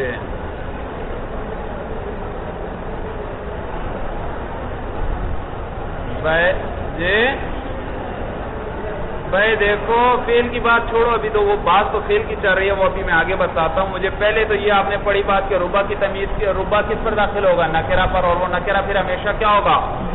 موصوف ہوگا۔ تو بھائی دیکھ نہیں رہے، رجلین معرفہ ہے، نکرہ ہے، نکرہ ہے، اور آگے اکرمنی آ رہا ہے، اور اکرمنی کیا ہے؟ جملہ ہے، اور جملہ کس کے حکم میں ہوتا ہے؟ نکرہ، اور کس کے لیے صفت بنتا ہے؟ کس کے لیے؟ نکرہ کے لیے۔ جملہ نکرہ کے لیے صفت بن جاتا ہے، تو رجل موصوف، اکرمنی جملہ اس کی صفت۔ تو ضابطہ بچا ہوا ہے یا ٹوٹ گیا مولانا؟ تو رب رجل اکرمنی، رب مولانا جارہ، رجل مجرور لفظاً موصوف، اکرم فعل، ہوا ضمیر، اس کے اندر فاعل جو کس کو راجع؟ رجل موصوف کو۔ سمجھ میں آیا بھائی؟ جملہ فعلیہ ہو کر رجل کے لیے کیا بن جائے گی؟ صفت۔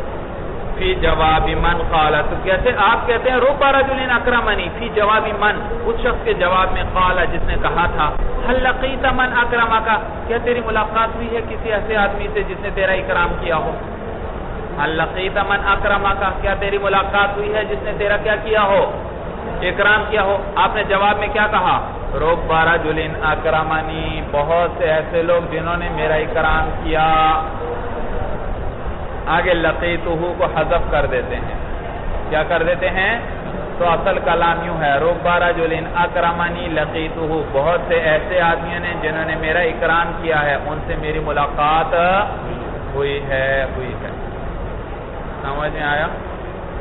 تو اس لقیتہ کو کیوں حذف کیا؟ کیونکہ قرینہ موجود ہے، سوال اس نے پوچھا ہے، سوال میں کیا لقاء کا ذکر آ چکا ہے، اس نے کہا تھا هل لقیت من اکرمک، کیا کسی ایسے شخص سے تیری ملاقات ہوئی ہے جس نے تیرا اکرام کیا؟ اے رب رجل اکرمنی لقیت، بہت سے ایسے آدمی جنہوں نے میرا اکرام کیا ان سے میری ملاقات ہوئی ہے۔ فاکرمنی صفت الرجل، تو اکرمنی صفت ہے رجل کی، وَلَقِيتُهُ فِعْلُهَا، اور لقیت ربا کا فعل ہے مولانا، تو اس کو ہم نے کیا کر لیا تھا؟ حذف کر دیا تھا۔ وَهُوَ مَحْذُوفٌ، اور وہ محذوف ہے۔ وَوَاوِ رُبَّا، اور ایک مولانا حروف جارہ میں سے واو ربا ہے، وَهِيَ الْوَاوُ الَّتِي تُبْتَدَأُ بِهَا فِي أَوَّلِ الْكَلَامِ، اور یہ وہ واو ہے جس کو ساتھ ابتدا کی جاتی ہے اول کلام کے اندر، بھائی جس کے ساتھ ابتدا کی جاتی ہے کہاں پر؟ اول کلام میں مولانا۔ تو یہ وہ معنی ربا کے دو مذاہب ہیں مولانا اس میں۔ بعض علماء کہتے ہیں یہ وہ ربا کے معنی میں ہے خود، تو یہ وہ بھی جر دیتا ہے، کیا دیتا ہے؟ جر دیتا ہے۔ آگے مثال آ رہی ہے کہ قول شاعر، جیسے شاعر کہتا ہے وَبَلْدَةٍ، یہ وہ نے جر، بلدہ کو جر کس نے دیا؟ یہ وہ کس معنی میں ہے؟ ربا کے معنی میں۔ تو بعض علماء فرماتے ہیں کہ یہ وہ خود ربا کے معنی میں ہے، بعض کہتے ہیں نہیں یہ وہ ربا کے معنی میں نہیں، اس وہ کے بعد ربا محذوف ہے۔ اس وہ کے بعد کون ہے؟ تو جر وہ ربا دے رہا ہے، یہ وہ نہیں دے رہا، اور پہلے مذہب والے کیا کہتے تھے؟ یہ وہ خود ہی کیا کر رہا ہے؟ جر دے رہا ہے، یہ ربا کے معنی۔ قول شاعری، جیسے شاعر کہتا ہے وَبَلْدَةٍ، اے رُبَّ بَلْدَةٍ لَيْسَ بِهَا أَنِيسٌ، انیس کا معنی انس کرنے والا، مانوس شخص، مانوس۔ إِلَّا الْيَعَافِيرُ، إِلَّا الْيَعَافِيرُ، بھائی یعافیر جمع ہے یعفور کی مولانا، یعفور کی، اور وہ ہرن کے بچے کو کہتے ہیں۔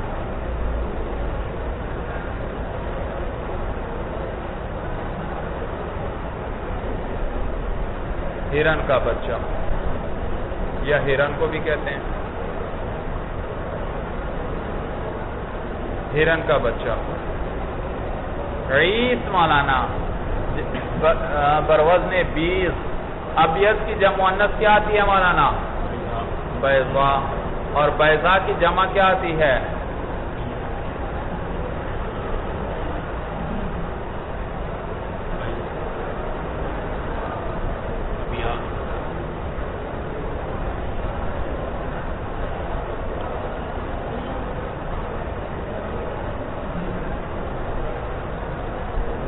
آتی ہے۔ احمر کی مؤنث کیا آتی ہے؟ حمرا، اور حمرا کی جمع حمرن آتی ہے، کیا آتی ہے؟ حمرن۔ احمر کی مؤنث حمرا اور حمرا کی جمع حمرن۔ اسی طرح ابیض کی جمع، ابیض کی مؤنث بیضاء اور بیضاء کی جمع 20، وہ تھا حمرن فعلن، یہ ہے فعلن، بھئی یہ بھی دراصل فعلن تھا، یا کی وجہ سے ہم نے کیا دے دیا؟ کسرہ دے دیا۔ سورج سمجھ میں آئی؟ تو یہ بھی فعلن ہے۔ یہ تو یہاں بھی مولانا عیس جو ہے آیت کی مؤنث آتی ہے عیسا، جیسے ابیض کی مؤنث بیضاء، آیت کی مؤنث ہے عیسا، اور عیسا کی جمع عیس، اور آیت کہتے ہیں مولانا عمدہ و اعلیٰ اونٹ کو، عمدہ و اعلیٰ اونٹ۔ شاعر کہتا ہے بہت سے ایسے شہروں پر ہمارا گزر ہوا جن میں کوئی مانوس چیز ہمیں نہ ملی، انس کرنے والی کوئی چیز نہ ملی، سوائے ہرن کے بچوں کے اور عمدہ اونٹنیوں کے۔ عمدہ اور اعلیٰ اونٹنیوں اور ہرن کے بچوں کے علاوہ ان شہروں میں ہمیں اور کوئی انس کرنے والا نہیں ملا۔ وہ شہر اور بستیاں اجاڑ ہو گئی تھیں، ویران ہو گئی تھیں، تمام انسان وہاں سے کوچ کر گئے تھے۔ اب ٹوٹے پھوٹے کھنڈرات باقی ہیں، اور جنگل کے اندر، ان کھنڈرات کے اندر اب کنہوں نے بسیرا بسایا ہوا ہے؟ ہرنوں نے، اونٹنیوں وغیرہ نے۔ وہی سمجھ میں ہے؟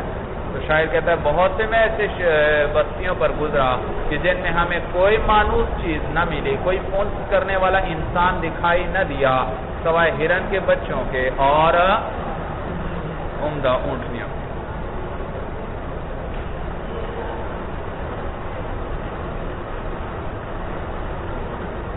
وَبَلَّةٍ اے رُبَّ بَلَّةٍ بہت سے شہر تھے، لَيْسَ بہت سے شہر، لَيْسَ بِهَا أَنِيسُ کہ نہیں تھا ان میں کوئی انس کرنے والا، إِلَّا الْيَعَافِيرَ مگر کون بھائی؟ ہرن کے بچے، وَإِلَّا الْعِيسُ اور عمدہ اونٹنیاں۔ تو مقام استشہاد ہے وَبَلَّةٍ بھائی، وہ ربا کے معنی میں آیا۔ وواو القسم حروف جارہ میں سے ایک واو قسم ہے، وہی تختص بالظاہر، یہ خاص ہے کس کے ساتھ مولانا؟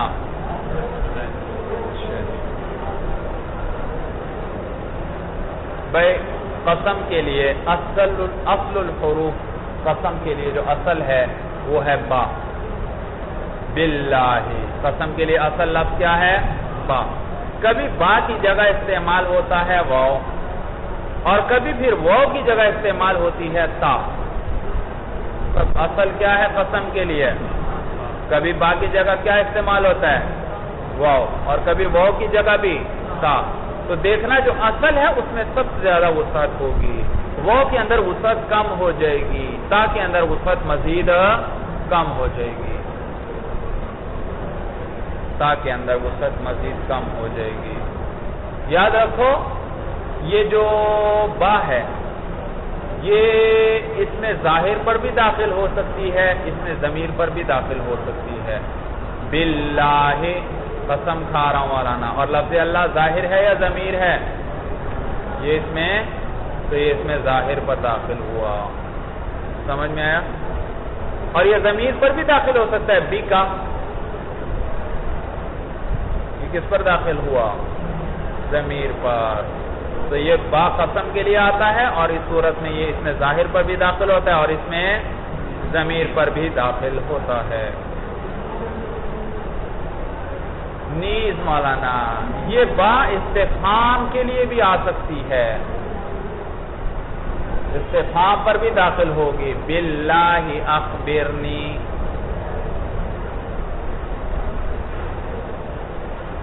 باللہ اخبرنی، یہ با قسمیہ ہے۔ اور آگے کیا ہے مولانا؟ طلب اخبار ہے، طلب اخبار ہے۔ تو دیکھا اس کے لیے با آ گئی بھائی، یا استفہام بنا لو مولانا، تو جو یہ بھی استفہام، سمجھ میں آیا بھائی؟ تو با کیا ہے؟ اس میں ظاہر کے لیے بھی آئے گی اور اس میں، اور مولانا استفہام کے لیے بھی یہ با قسمیہ۔ نیز اس کے ساتھ اقسم فعل کو لفظوں میں لانا بھی جائز ہے، حذف کرنا بھی جائز۔ اقسم باللہ آپ کہہ سکتے ہیں، اور صرف باللہ اقسم کو حذف کر دیں، یہ بھی جائز۔ تو فعل قسم کو اس کے ساتھ لفظوں میں ذکر کرنا بھی جائز اور اس کو حذف کرنا بھی، کیونکہ یہ اصل ہے۔ ہاں واو کے اندر کبھی کبھی با کی جگہ کیا لے آتے ہیں مولانا؟ واو لے آتے ہیں، واو کے اندر وسعت گنجائش کم ہو جائے گی۔ با کے بارے میں کیا تھا؟ اس میں ظاہر پر بھی داخل ہوگا با، اور اس میں، جبکہ واو صرف اس میں ظاہر پہ داخل ہوگا، اس میں ضمیر پر داخل نہیں ہوگا۔ وقع نہیں کہہ سکتے، واللہ کہہ سکتے ہیں آپ۔ جی نیز با میں کیا تھا؟ استفہام کے لیے بھی آتی ہے، غیر استفہام کے لیے بھی آتی ہے، لیکن وہ صرف غیر استفہام کے لیے آئے گا، استفہام کے لیے کبھی نہیں آئے گا۔ تیسری کہ با کے ساتھ اقسم فعل کو ذکر بھی کرنا بھی جائز تھا اور حذف کرنا بھی جائز تھا، جبکہ وہ کے اندر صرف حذف ہی جائز ہے، اس کو ذکر کرنا اقسم واللہ کہنا جائز، واللہ اخبرنی کہنا جائز نہیں۔ سورج سمجھ میں آ گئی؟ پھر کبھی وہ کی جگہ تا آتی ہے، تا میں اور بھی گنجائش کم ہو گئی، وہ تو اس میں ظاہر کے ساتھ آتا تھا، ہر اس میں ظاہر کے ساتھ، واللہ والرحمن والرحیم، سمجھ میں آیا؟ ہر اس میں ظاہر کے ساتھ آ رہا ہے وہ، لیکن تا صرف لفظ اللہ کے لیے آئے گی اور کسی اس میں ظاہر کے ساتھ بھی نہیں آئے گی، تو اس میں ظاہر میں بھی اور گنجائش کم ہو گئی، تا صرف تاللہ آپ کہہ سکتے ہیں، تررحمانی کہنا صحیح نہیں۔ سمجھ میں آ گئی بات سب کو؟ دیکھیے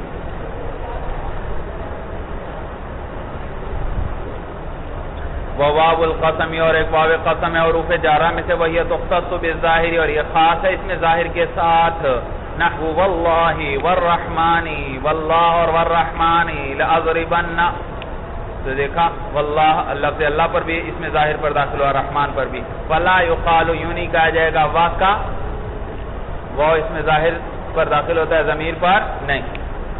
وَتَاءُ الْقَسَمِ، اور ایک تاء قسم ہے، وَهِيَ تَخْتَصُّ بِاللَّهِ وَحْدَهُ، اور یہ خاص ہے کس کے ساتھ؟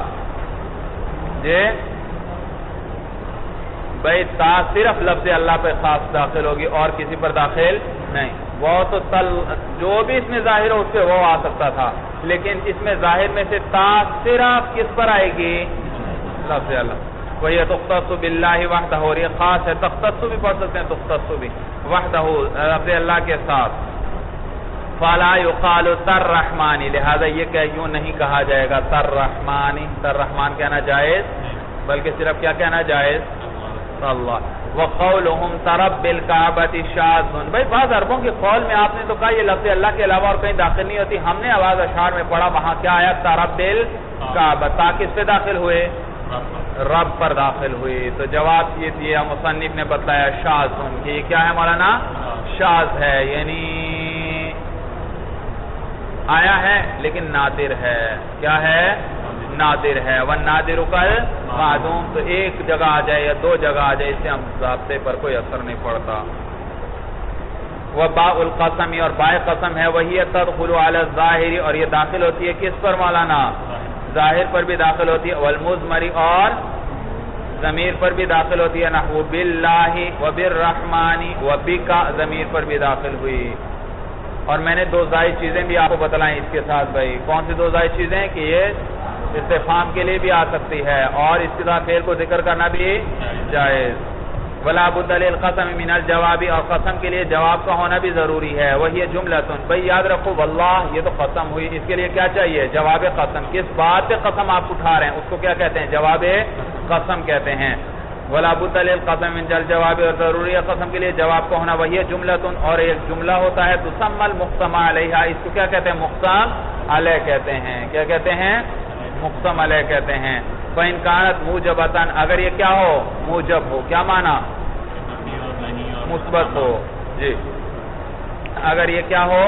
مثبت کلام ہو، یجب دخول اللام فی الاسمیت والفعلیت، تو واجب ہے کس کو داخل کرنا؟ لام کو داخل کرنا، فی الاسمیت والفعلیت، کس کے اندر؟ جملہ اسمیہ ہو جائے جملہ فعلیہ ہو، لام کا داخل کرنا جواب قسم پر واجب ہے۔ دیکھیے مولانا، واللہ لا زید قائم، یہ لام کا لانا واجب، کیونکہ جملہ مثبت ہے یا منفی ہے؟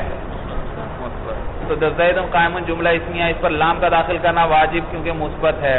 وَوَاللَّهِ لَا فَعْلَنَ كَذَا، واللہ میں ایسا ضرور کروں گا، تو یہ دیکھو جملہ فعلیہ ہے تو اس پر بھی اور مثبت ہے، لہذا اس پر بھی لام کا داخل کرنا واجب ہے۔ وَإِنَّ فِي الْإِسْمِيَّةِ، اسی طرح اِنَّ کا لانا بھی جائز ہے، کس کے اندر؟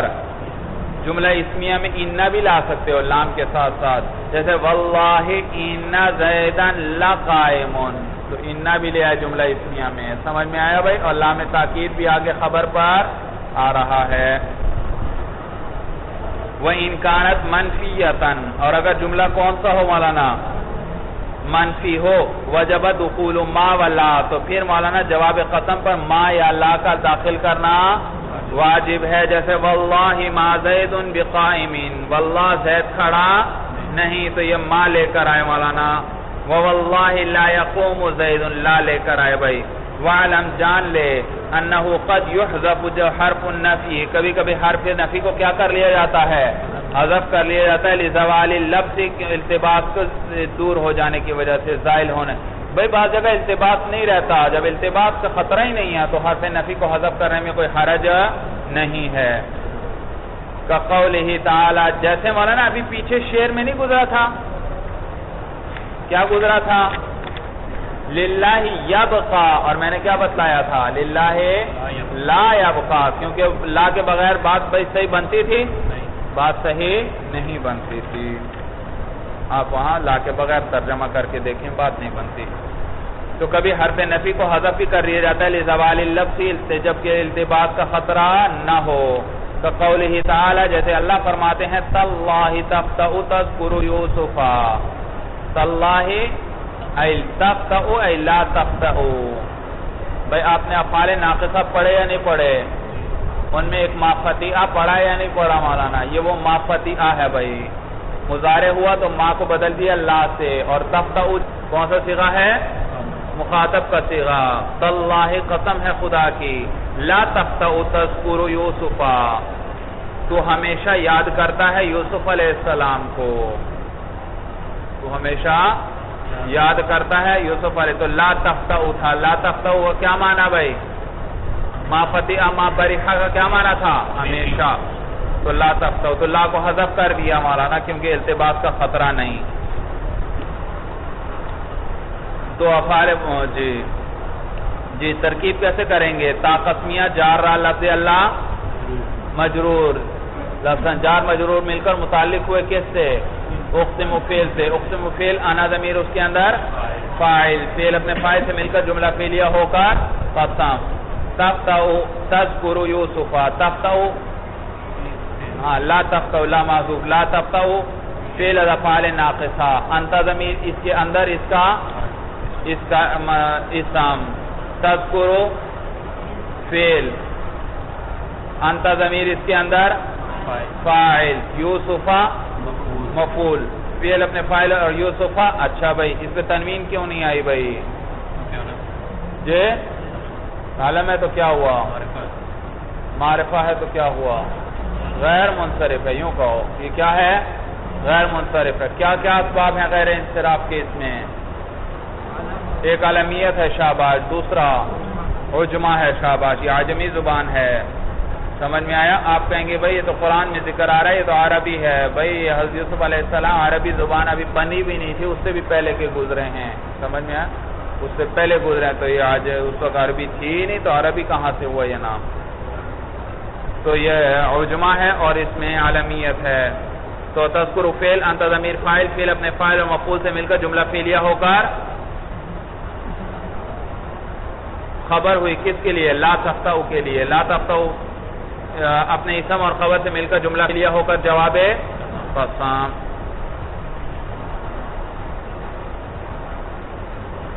وَيُحْذَفُ جواب القسم ان تقدم ما يدل علیہ.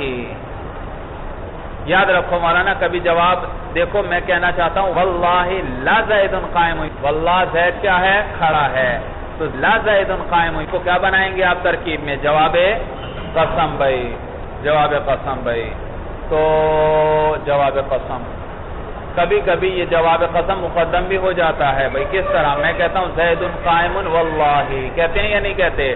لیکن یاد رکھو جب یہ قسم پر مقدم ہو جائے تو پھر یہ جواب قسم نہیں کہلائے گا، اس لیے کیونکہ جواب قسم کبھی قسم پر مقدم نہیں ہو سکتا. جیسے مولانا جزا شرط پر کبھی مقدم نہیں ہو سکتی، تو کبھی جزا مقدم نظر آتی ہے لفظوں میں تو اس کو دال بالجزا کہتے ہیں. کیا کہتے ہیں؟ دال بالجزا، یعنی جزا پر وہ دلالت کر رہا ہے، جزا نہیں. تو یہاں بھی اگر مولانا میں کہتا ہوں زید قائم واللہ، تو یہ کیا ہے؟ دال بالجواب، دال بالجواب مولانا، دال بالجواب قسم. تو سمجھ میں آیا بھائی؟ تو چونکہ اور پھر اس صورت میں جواب قسم کو حذف کرنا واجب، کیونکہ یوں کیا کہا میں نے زید قائم واللہ، پھر دوبارہ کہوں لزید قائم، یہ تو تکرار ہوگا مولانا، جب ایک چیز اس پر پہلے دلالت کر رہی ہے تو اس کو دوبارہ لانے کی ضرورت نہیں ہے، لہذا جب وہ پہلے ذکر ہو جائے تو پھر وہ دال بیل جواب قسم کہلائے گا، اور آپ جواب قسم کو کیا کر دیں گے؟ ہم حذف کر دیں گے۔ وَيُحْذَفُ جواب القسم، اور حذف کیا جائے گا جواب قسم کو، ان تقدم، اگر گزر جائے پہلے، مقدم ہو جائے، ما وہ چیز، يدل علیہ جو اس پر کیا کر رہی ہے؟ دلالت کر رہی ہے، نحو زید قائم واللہ، زید، تو دیکھو مولانا یہ زید قائم دال پر جواب قسم ہے، دال پر جواب قسم پر دلالت کر رہا ہے، یہ جواب قسم نہیں، کیونکہ اگر یہ جواب قسم ہوتا تو جواب قسم میں تو ہم نے کہا تھا جملہ مثبت ہو تو اس پر کیا داخل کرنا واجب ہے؟ لام، اور اس پر لام آیا نہیں، تو اگر یہ جواب قسم ہوتا پھر تو لام کا لانا واجب تھا، معلوم ہوا یہ جواب قسم نہیں بلکہ جواب قسم کیا ہے؟ محذوف، اور یہ اس پر کیا کر رہا ہے؟ دلالت کر رہا ہے۔ تو اگر وہ مقدم ہو جائے پھر بھی قسم جواب کو حذف کر دیں گے، او توسط القسم، یا قسم کہاں پر آ جائے مولانا؟ درمیان میں آ جائے، پھر بھی مولانا حذف کریں گے، نحو زید واللہ قائم، تو دیکھو زید قائم کے درمیان میں واللہ آیا، تو اب بھی یہ مولانا دال بر جزا ہے مولانا، اور جواب قسم کیا ہے؟ دال بر جواب قسم ہے، اور جواب قسم خود کیا ہے مولانا؟ محذوف ہے۔ بات سمجھ میں آ رہی ہے سب کو بھائی؟ وعن للمجاوزت، اور عن کس لیے آتا ہے بھائی؟ مجاوزت کے لیے، یعنی ایک چیز دوسری سے دور ہو جائے، ایک چیز دوسری سے دور ہو جائے۔ دیکھیے مولانا رمیت، جیسے کہہ رہے ہیں نحو رمیت السہم عن القوس الى الصید، میں نے سہم کہتے ہیں تیر کو، میں نے تیر پھینکا، عن القوس کہاں سے؟ جی تیر میں نے پھینکا، میں نے تیر پھینکا، عن القوس کمان سے، الى الصید کس کی طرف؟ شکار کی طرف، تو جب آپ نے پھینکا تو تیر کیا ہوا؟ دور ہوا، سمجھ میں آیا؟ وَعَلَى لِلْإِسْتِعْلَاءِ، اور علا کس لیے آتا ہے؟ استعلاء، ایک چیز دوسری چیز کے اوپر بلند ہے یہ بتلانے کے لیے، زید علی السطح، کیا معنی؟ زید چھت پر ہے، تو بلند کون ہوا؟ زید، اور کس پر ہوا؟ چھت پر، تو یہ کس کا یہ معنی نے ادا کیا؟ علا نے۔ وَعَلَى لِلْإِسْتِعْلَاء، اور علا استعلاء کے لیے آتا ہے نحو زید علی السطح، زید چھت پر ہے۔ وَقَدْ يَكُونُ عَنْ وَعَلَى اسْمَيْنِ إِذَا دَخَلَ عَلَيْهِمَا مِنْ، اور کبھی کبھار عن اور علا، وَقَدْ يَكُونُ عَنْ وَعَلَى، کبھی عن اور علا جو ہیں اسمینی وہ کیا ہوتے ہیں؟ دو اسم ہوتے ہیں، اذا دخل علیہما مین، جب ان پر مین داخل ہو جائے، جب ان پر کیا داخل ہو جائے؟ مین داخل ہو جائے، کما تقولو، جیسے آپ کہتے ہیں جلست من عن یمینہ، میں اس کی دائیں جانب بیٹھ گیا، جلست من عن یمینہ، بھئی یہ مین کس پہ داخل ہو رہا ہے؟ عن، اور عن تو حرف جر ہے، اور مین داخل ہو رہا ہے عن پر، اور حالانکہ حرف جر تو ہمیشہ کس پہ داخل ہوتا ہے؟ اسم پہ داخل ہوتا ہے، معلوم ہوا یہ عن جو یہاں آیا یہ اس وقت حرف جر نہیں ہے بلکہ یہ کیا ہے؟ اسم ہے، اور یہ بمانے جانب کے ہے، ای من جانب یمینہ، جلست من جانب، تو کیسے آپ کو پتا چلا یہ عن بمانے جانب کے ہے؟ اس پر کیا داخل ہو رہا ہے؟ مین، اس نے بتلایا کہ یہ عن حرف جر نہیں ہے اس وقت، یہ اسم ہے کس معنی میں؟ جانب کے معنی میں۔ جلست من عن یمینہ، نیچے لکھا بھی ہوا ہے ایا جانبی، میں اس کی دائیں جانب، ونزلت من علی الفرس، دیکھو علا پر کیا داخل ہوا؟ مین، اور مین تو کیا ہے؟ حرف جر، اور حرف جر تو کس پہ داخل ہوتا ہے؟ اسم پر، اور یہ تو یہاں کس پہ داخل ہو رہا ہے؟ علا پر، معلوم ہوا یہ علا حرف جر یہاں پر نہیں بلکہ کیا ہے؟ اسم ہے، اور بمانے فوق سے ہے، اے نیچے لکھا ہوا ہے اے نزلت من فوق الفرس، میں گھوڑے کے اوپر سے اترا، میں گھوڑے پر سے اترا، تو آپ کو کیسے پتا چلا یہ اعلیٰ اسم ہے مولانا بمانے فوق سے؟ اس پر من داخل، تو سمجھ میں آئے؟ تو یہ عجیب بات آج آپ نے پڑھی کہ کبھی کبھار مولانا عن کس معنی میں ہوتا ہے؟ جانب کے معنی میں اسم ہوتا ہے، اور کبھی اعلیٰ کس معنی میں ہوتا ہے؟ فوق کے معنی میں ہوتا ہے اور اسم ہوتا ہے۔ ہاں مضاف مضاف الیہ۔ والکاف للتبی، اور کاف کس لیے آئے گا مولانا؟ تشبیہ کے لیے آئے گا. نحو زید کعمر، زید کس کی طرح ہے؟ زید عمر جیسا ہے. تو یہ تشبیہ کا معنی کس نے ادا کیا؟ کاف نے. نحو زید کعمر کعمر وزائدۃ، اور کاف کیا آتا ہے کبھی کبھار مولانا؟ زائدہ بھی آتا ہے. کقولہ تعالی، جیسے اللہ کیا فرماتے ہیں؟ کقولہ تعالی، جیسے اللہ فرماتے ہیں لیس کمثلہ شیء، اللہ کے مثل کوئی چیز نہیں. تو یہاں دیکھو ایک مثل آ رہا ہے، اور کاف بھی کس لیے آتا ہے؟ تشبیہ اور مثلیت بیان کرنے کے لیے آتا ہے. تو معلوم ہو یہ کاف کیا ہے؟ زائدہ ہے، اس لیے کہ کاف بھی مثل کے معنی میں ہوتا ہے. تو اگر اس کاف کو ہم زائدہ نہ بنائیں تو معنی خراب ہوتا ہے. کیا معنی ہوتا ہے؟ اللہ کے مثل کا مثل نہیں. معلوم ہو اللہ کا تو مثل ہے اور اللہ کے مثل کا مثل، یہ تو معنی خراب ہو گیا، کیونکہ مقصد تو کیا بتلانا ہے کہ اللہ کو کوئی مثل ہی نہیں. تو یہ کاف زائدہ ہے. سمجھ میں آیا؟ تو کاف کا بھی زائدہ بھی آتا ہے، اور زائدہ آپ نے پڑھا کسی سے متعلق نہیں ہوتا. اچھا یہ تو ایک. اور دوسری تقریر میں نے پہلے بھی شاید کی تھی جی کہ یہ کاف جو ہے زائدہ نہیں، یہ کیا ہے؟ مثل کے معنی میں ہے. اور کلام بعض علماء فرماتے ہیں کہ کلام کنایتن ہے. کیا ہے؟ کنایتن. اور ایک ہوتا ہے کنایا اور ایک ہوتا ہے صراحتن کلام بھائی. اور الکنایا تو ابلغ من الصراحہ من التصریح. کنایا کیا ہوتا ہے؟ تصریح سے زیادہ افضل ہوتا ہے. کیا ہوتا ہے؟ افضل اور اعلیٰ ہوتا ہے.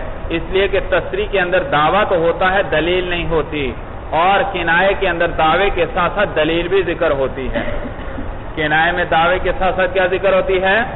دلیل بھی ذکر ہوتی ہے. مثلا میں کہنا چاہتا ہوں زید لمبے قد والا ہے، میں یہ کہنا چاہتا ہوں، ایک سیدھا میں کہتا ہوں زید لمبے قد والا ہے. یہ صراحت ہے، یہ تصریح ہے. یہ کیا ہے؟ میں نے صراحتاً کہہ دیا. اور زید گویا ایک دعویٰ ہو گیا، ساتھ دلیل ہے کوئی دلیل نہیں. جبکہ ایک کنایا کہتا ہے. کنایا میں کہتا ہوں زید کی حمائل لمبی ہے. حمائل کہتے ہیں وہ چمڑا جس سے تلوار لٹکائی جائے مولانا. تو میں نے کیا کہا؟ زید کی حمائل لمبی ہے. یہ کنایا ہے. اور کہنا مراد کیا ہے؟ زید لمبا ہے، لمبے قد والا ہے. لیکن میں نے صراحتاً کہا یا کنایتاً کہا؟ تو وہی معنی میں نے ادا کیا، لیکن کنایا کیسا؟ میں نے کہا زید کی حمائل لمبی ہے. کیا معنی؟ زید لمبے قد والا ہے. تو اب یہ دعویٰ بھی آ گیا، دلیل بھی ساتھ آ گئی. دعویٰ کیا؟ زید لمبے قد والا ہے. دلیل کیا؟ اس کی حمائل لمبی ہے. یہ دلیل ہے. لمبے قد والا ہوگا تو حمائل لمبی ہوگی، لمبے قد والا نہیں تو حمائل بھی لمبی. تو دیکھو ایک کنایا ہوتا ہے، ایک کیا ہوتا ہے؟ تصریح ہوتی ہے. اور کون زیادہ افضل ہے؟ کنایا افضل ہے بھائی. الکنایا تو ابلغ من التصریح بھائی، کیونکہ کنائے میں کیا ہوتا ہے؟ دعویٰ مع دلیل کے ہوتا ہے. سمجھ میں آئے؟ تو یہاں بھی اسی طرح ہے. بعض علماء کہتے ہیں یہ کنائے پر مبنی ہے. لیس کمثلہ شیء، اللہ کے مثل کا مثل کوئی نہیں. دعویٰ ہے اللہ کا مثل کوئی نہیں. اور کنایتاً کیا کہا گیا؟ اللہ کے مثل کا مثل کوئی نہیں. کیسے؟ دعویٰ کیا ہے؟ اللہ کا مثل نہیں. اور کنایا کہا کیا گیا؟ اللہ کے مثل کا مثل. تو یہ کنایا کیوں لایا گیا؟ تاکہ دلیل بھی ساتھ آ جائے. تاکہ کیا آ جائے؟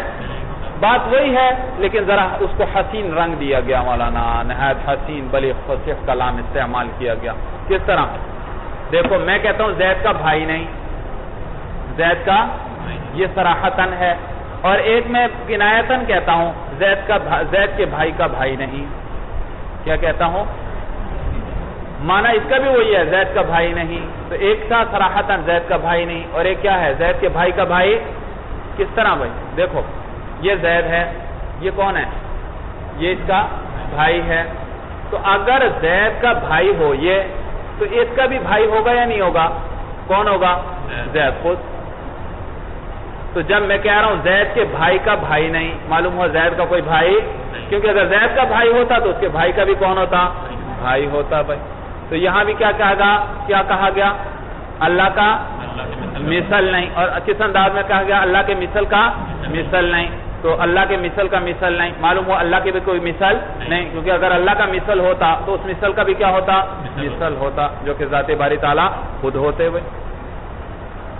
تو دعویٰ بھی آ گیا اور دلیل بھی آ گئی. دعویٰ کیا؟ اللہ کا مثل نہیں. دلیل کیا؟ کہ اللہ کے مثل کا مثل نہیں.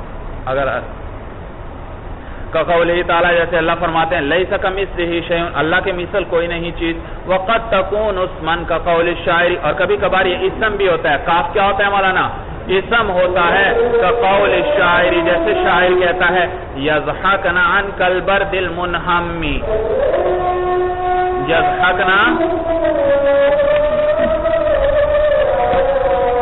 یضحکنا عنک البرد المنہم یضحکنا جمع مؤنث کا صیغہ ہے وہ عورتیں ہنستی ہیں عن داخل ہو رہا ہے کس پر مولانا کاف پر کیا کاف پر یہ دلیل ہے اور عن تو ہے حرف جار اور حرف جار کس پر داخل ہوتا ہے اسم پر معلوم ہو یہ کاف یہاں پر کیا ہے اسم ہے جیسے مولانا عن پر کیا داخل ہوا تھا مین علا پر کیا داخل ہوا تھا مین تو عن کس کے معنی میں تھا جانب کے معنی میں اور علا کس کے معنی میں تھا فوق کے معنی میں تو یہاں پر بھی عن داخل ہو رہا ہے کس پر کاف پر یہ دلیل ہے اس بات کی کہ کاف حرف جر نہیں ہے بلکہ کیا ہے اسم ہے اور کس معنی میں ہے مثل کے معنی میں کس معنی میں مثل کے معنی یضحکنا وہ ہنستی ہیں عن مثل البرد المنہمی ایسے دانتوں کے ساتھ کالبردی جو اولوں کی طرح ہے المنہمی ایسے اولے جو پگھلنے والے ہوں یہ تشبیہ دی ہے مولانا کس میں سفیدی اور چمک دمک کے اندر ان کے دانت کس کی طرح ہیں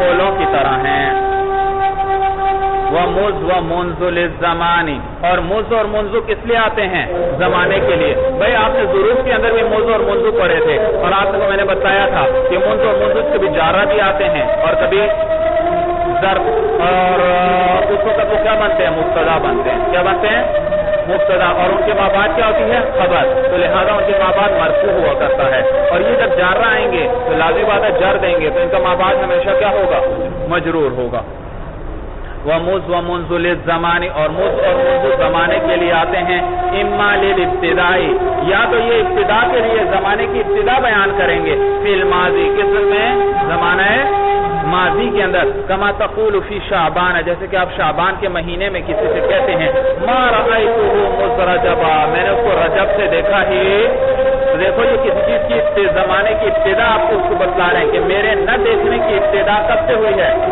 رجب سے ہوئی ہے اور ظرفیتی یا یہ مز اور منزو کس لیے آتے ہیں مولانا ظرفیت کے لیے آتے ہیں فی الحاضر زمانہ حاضر کے اندر نحو ما رأیتہ مز شہرنا میں نے نہیں دیکھا اس کو اپنے مہینے سے یعنی اس مہینے سے جس میں میں ہوں میں نے اس کو اس مہینے سے نہیں دیکھا وہ منذ یومینا یعنی ای فی شہرینا و فی یومینا اپنے دن میں اور اپنے مہینے میں کیا مراد ہے اپنے مہینے اور اپنے دن میں جس میں ہم موجود ہیں جس میں جو ابھی چل رہا ہے تو میں نے اس کو اپنے دن میں یعنی آج سے نہیں دیکھا میں نے آج صبح سے آج سارے دن سے نہیں دیکھا وخلا وعدا وحاشا للاستثناء خلا عدا اور خاشا کس لیے آتے ہیں مولانا استثناء کے لیے آتے ہیں جیسے آپ کے اپنا ہو جان القوم خلا زید میرے پاس آئی ایسی قوم جو خالی تھی کس سے زید سے یعنی زید کے علاوہ باقی سارے آئے وحاشا عمرین ایسی قوم آئی جو عمر سے خالی تھی یعنی عمر نہیں تھا